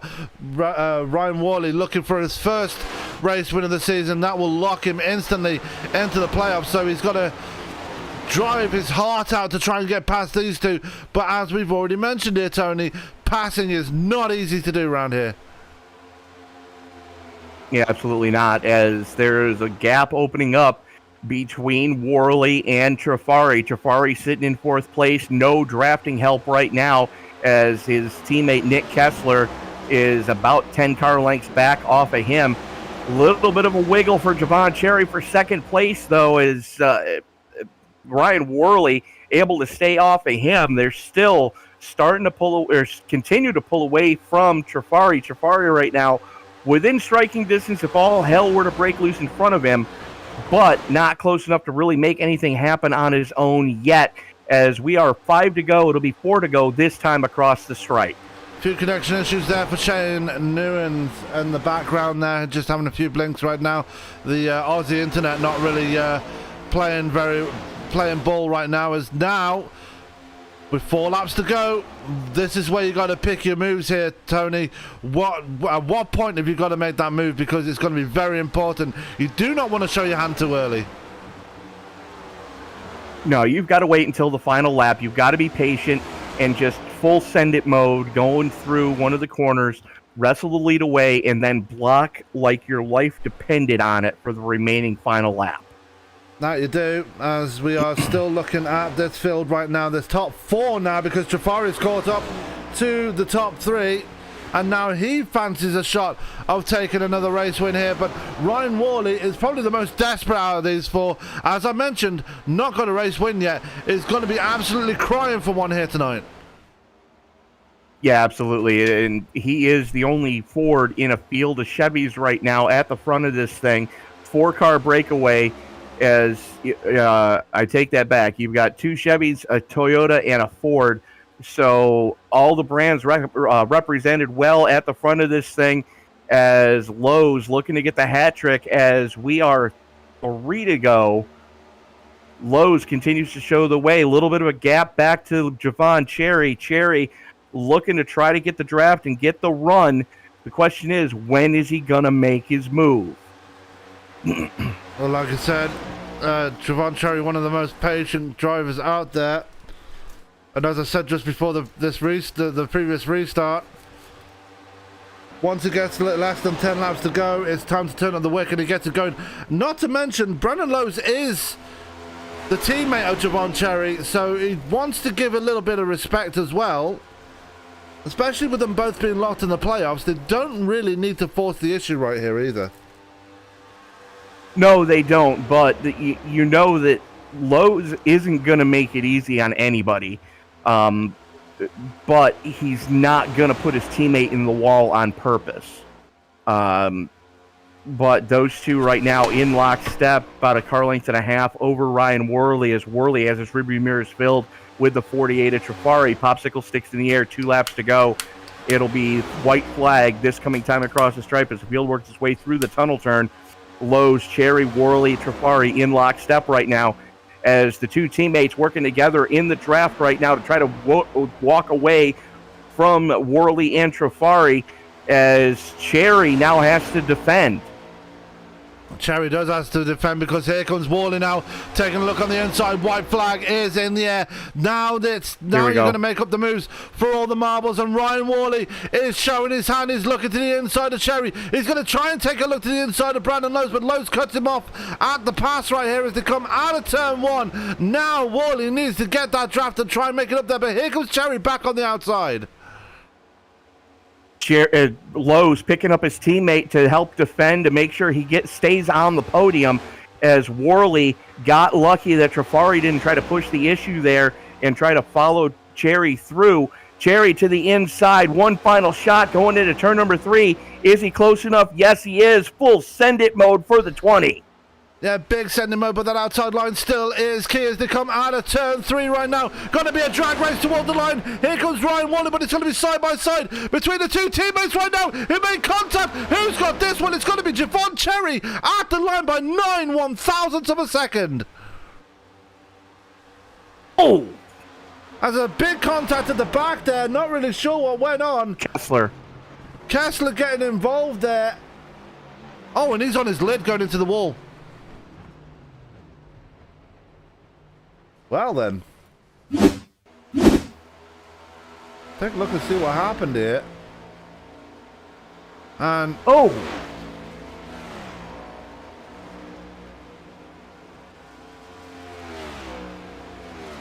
Kessler did it on purpose. Never mind. But the yeah, he did it on purpose. I'm not sure what's going on with Al. Wing tried to do the same thing and just boom goes the dynamite. That was a close finish between the top two. Javon Cherry pipping him by 9/1000ths of a second. What a finish. Yeah, absolutely, man. That was a great finish. Drag race to the stripe. Little rubbing coming out of the corner. But all's fair in love and racing, and Javon Cherry took a couple weeks off, and the teammates celebrating right now, coming out of the tunnel turn, heading towards 3 as, great finish for those guys as, see if I can find either one of them right now. I've got them. I know where they are. As we're going to grab Javon Cherry while he's just finishing his... where's the broadcast booth gone? Got him. I got him. As we're going to bring in Javon Cherry now. Your race winner, Tony, is down there with him right now. Javon, you took a little bit of time off, came back, and stopped the dominating performance of your teammate, able to break up the hat trick that he was going for tonight. 9/1000ths of a second at the stripe. Congratulations, sir. Oh, thank you. That was that was a fun race, that right there at the end, me and Brandon just keeping it clean amongst teammates. He knew how I was going to drive. I knew how he was going to drive. And, we were just able to put on one really good finish there at the end. Well, that's the one thing I do enjoy about watching you two run against each other. I know that there's no real team, air quote, orders other than try not to kill each other. And if you are going to kill each other, make sure it's a Sports Center highlight. But luckily, we didn't get that out of either one of you here tonight. But, Javon, talk us through that qualifying lap that you laid down to take pole tonight. I mean, just an amazing job. Yeah, first lap I wasn't I was a little good, but I let off too much in 3, and that's where I lost a lot of my time. I was able to think of that doing that second run, and I was able to actually put more into 3 and 4, but carrying qualifying over to the race, it's just not the same. You just can't break away from anybody. So no matter how quick you are, that draft is just going to suck them right back up to you. Well, you dodged quite a few bullets here tonight. Kept the car mostly clean throughout the entire night, and there was a couple of times that all hell was breaking loose around you. Yeah, that wreck with me and Ryan, I knew what he was trying to do. I knew he was just trying to get side drafts so he could slow me down or try to fall in line. But I knew it wasn't on purpose. It was just an unfortunate event. And then there was the one wreck I think with Mark and somebody else, they just got really close. Thank God they didn't come back up into me because I was really worried that was going to end our race. I knew we were quick from last time out and I just needed to get back up there so we could try to get that win that we didn't get last time. Well, we completely changed gears, literally and figuratively, as we have next week off, but we return to my home track, Watkins Glen, in 2 weeks. Your thoughts going to what it basically equates to a backwards oval when you break it down to the raw track layout? Yeah, I've won a road course this year, so I think I'll be able to hold my own and do pretty decent. Didn't get the results we wanted in Infineon, but I think, this car is really, really good on road courses. So I think we'll be able to edge out another good finish. Hopefully we'll be able to make it 2 in a row to get that second win. All right, Javon, before we let you go celebrate, is there anybody you want to thank? Yeah, I want to thank you guys. You guys had a really good time in the booth enjoying that one. I want to thank my teammate Brandon for keeping it clean. I knew he would, but I know he's not. I know he's happy that he got second, but I know he would have wanted to keep the win streak alive more. So shout out to him. Shout out to Rowdy Energy, Circle B Diecast, iRacing, iFlag, Butt Kicker, Midwest Motor Customs. all the sponsors for the league. Shout out to the admins. Thank you guys for keeping this going, and I'll see you guys in 2 weeks. Well, now the big question is, are we going to see you on Friday night for the season premiere of the Circle B Diecast Super Speedway Series? I don't know. I'd like to be able to make it. I work Friday nights, which is usually why I'm not around, but heck, anything can happen, so you might. All right. Well, Javon, congratulations on your first win of the season here in the Rowdy Energy Cup Series, and looking forward to seeing you in 2 weeks at the Glen. Well, his first one in several races anyway. Yeah, congratulations, Javon. Thank you, guys. So that was Javon Cherry joining us in the booth. Now joining myself is the man that, the streak was broken. I'm going to go and grab him now. Where is he? I got him. As we're going to bring him down to the booth now. The man that finished second, and Brandon, yeah, your winning streak has been broken, but who better to lose to than your teammate, right? Yeah, absolutely.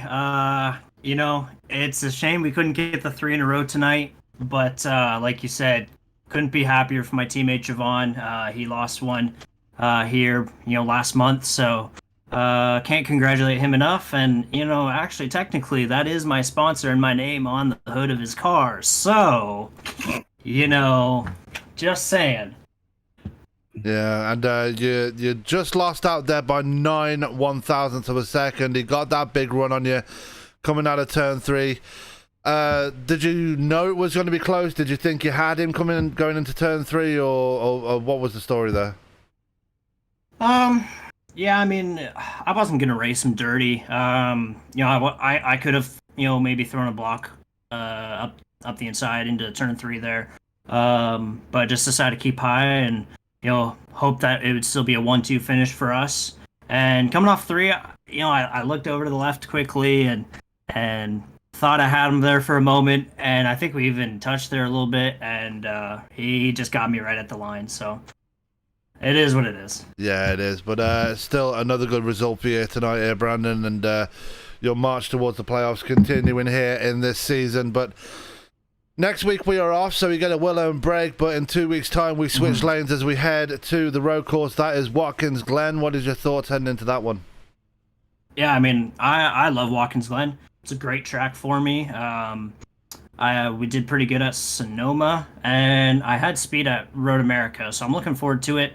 We've been getting a lot of good finishes here lately, stacking those points up towards the playoffs. And we're going to be making a real run at this thing. Looking really forward to the playoffs, and, a little left and right driving next or 2 weeks from now, so looking forward to it. Absolutely, it should be a lot of fun as we head to the New York State track, and always a lot of action there when we go there. But before I let you go and celebrate your second place here, Brandon, anybody you'd like to give a shout out? Who's responsible for bringing that great clips number 25 to second place here tonight? Yeah, absolutely. Thank you guys for the broadcast as always. You guys always do a great job. Thank you to Greg and all the admins for the league for putting this thing up. Thanks to Rowdy Energy, Circuit Diecast, iRacing, iFlag, Butt Kicker, Midwest Motor Customs. As you said, great clips on the car this week and Chevrolet. So can't thank everyone enough. And thanks to my teammate Javon for always being there. And yeah, see you guys in Watkins Glen and enjoy that week off. We certainly will, and you go and have a good break as well, as we will catch you in 2 weeks' time, and yeah, we'll see you then. All right, thanks guys. Take care. That was Brandon Lowe's joining me in the booth. Now joining Tony will be the man that finished in third. That would be Ryan Worley. Ryan Worley, great recovery drive after having that incident earlier on in the race. Talk us through the closing laps here. You made a one last shot at it, and did you really have a shot at it, or was it just throwing it out there and seeing if it stuck coming out of the final corner? Yeah, I guess that was a legit Hail Mary there. I couldn't wait for the coming off of turn 2 I knew he would block me, so that wasn't going to work. And then the one off of off of turn 2 there going into turn 3, that one just wasn't very strong of a attack there. So yeah, you saw Javon do it. He was able to make it work, but it's just that one there on the straightaway is going to be my only chance at actually getting around him. So just Hail Mary, see what we could do. Maybe we could get a win out of it. Well, you were on the back foot most of the night after having to burn that fast repair early.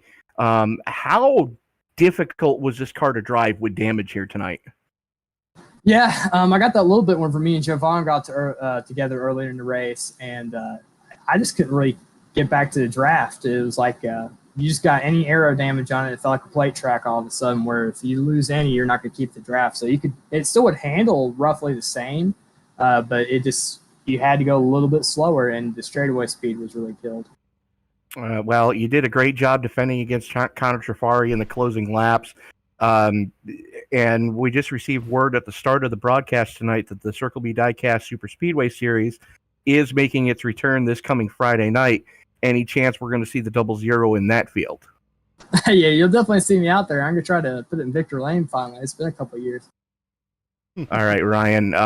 In changing gears, we have next week off, but we'll return to the road course in the Finger Lakes wine country of central New York and Watkins Glen. Your thoughts going to that facility? Yeah, that's I'm pretty sure that's the only road course on the entire circuit I actually kind of like, so I might actually show up for that race. I don't know, it races a lot different than the others. It has a lot more speed to it, and it just kind of fits a little better in my opinion for the Cup cars. So yeah, kind of excited about it. I don't expect to be race winning speed, but definitely going to go out there and have some fun. And with any luck, the idiot that's been promising you a new paint scheme will have it ready for you for Watkins Glen. But before we let you go, Ryan, and celebrate your podium finish here tonight, is there anybody you want to thank? But yeah, I gotta thank Dr. Mifflin there on the hood.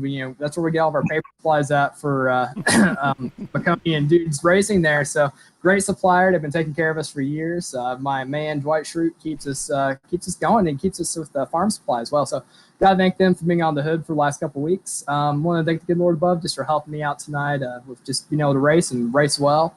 And I want to thank my teammates, Greg, Brandon, and Jason, for just being out there and giving me great feedback, great info about what their cars are doing.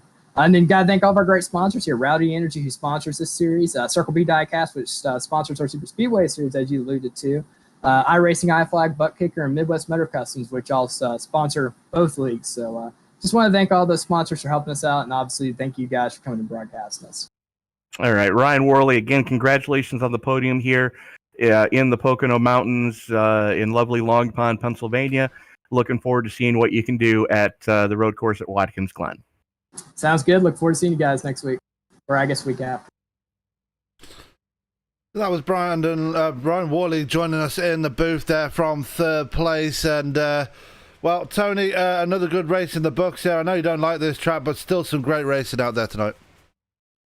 I mean, it's to be expected with this series. These guys, no matter what track they go to, they're able to, and pardon my French if you're easily offended, but these guys, week in and week out, are able to make chicken soup out of chicken shit. Not the best drafting package on this car, as we've seen all night. The car likes to stall out when you try to make passes, so you got to time your runs just right. But these guys put on amazing racing week in and week out. That they do, and we'll be looking forward to see what they can bring in 2 weeks' time when they head to Watkins Glen.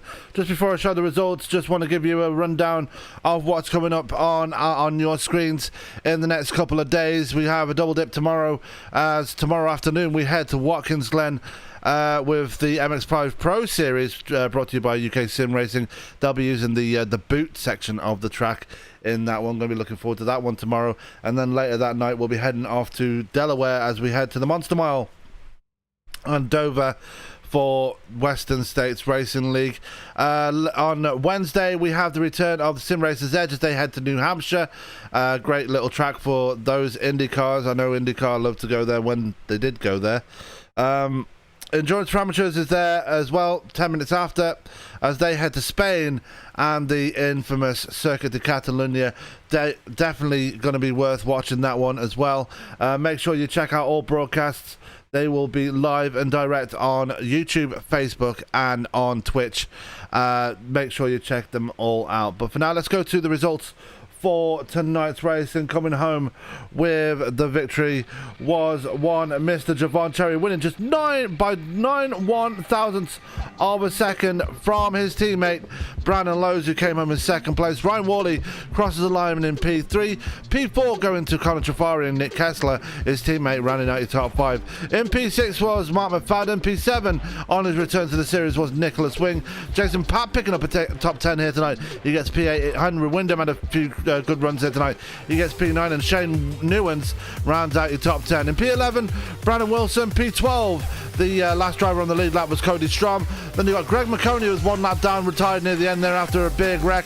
Carl Klotz 5 laps down, and then your two retirements, JD Woodward, because of his computer. He lost power at home, and Brayden Black had a VR issue which put his night to an end. Well, that's going to do it for us here on ESPN.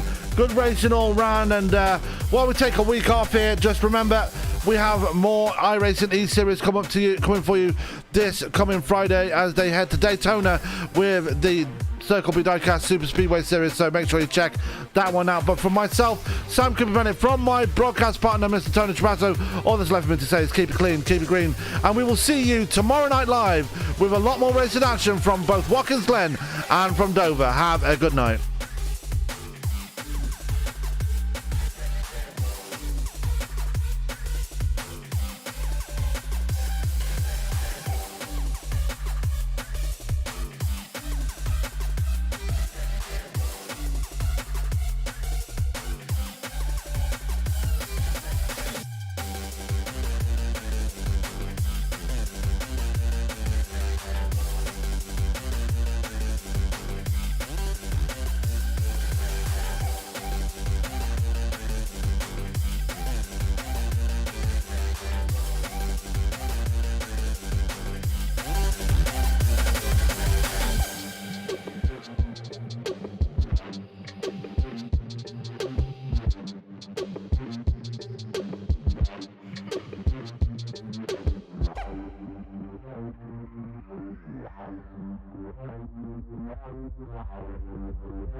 Wow.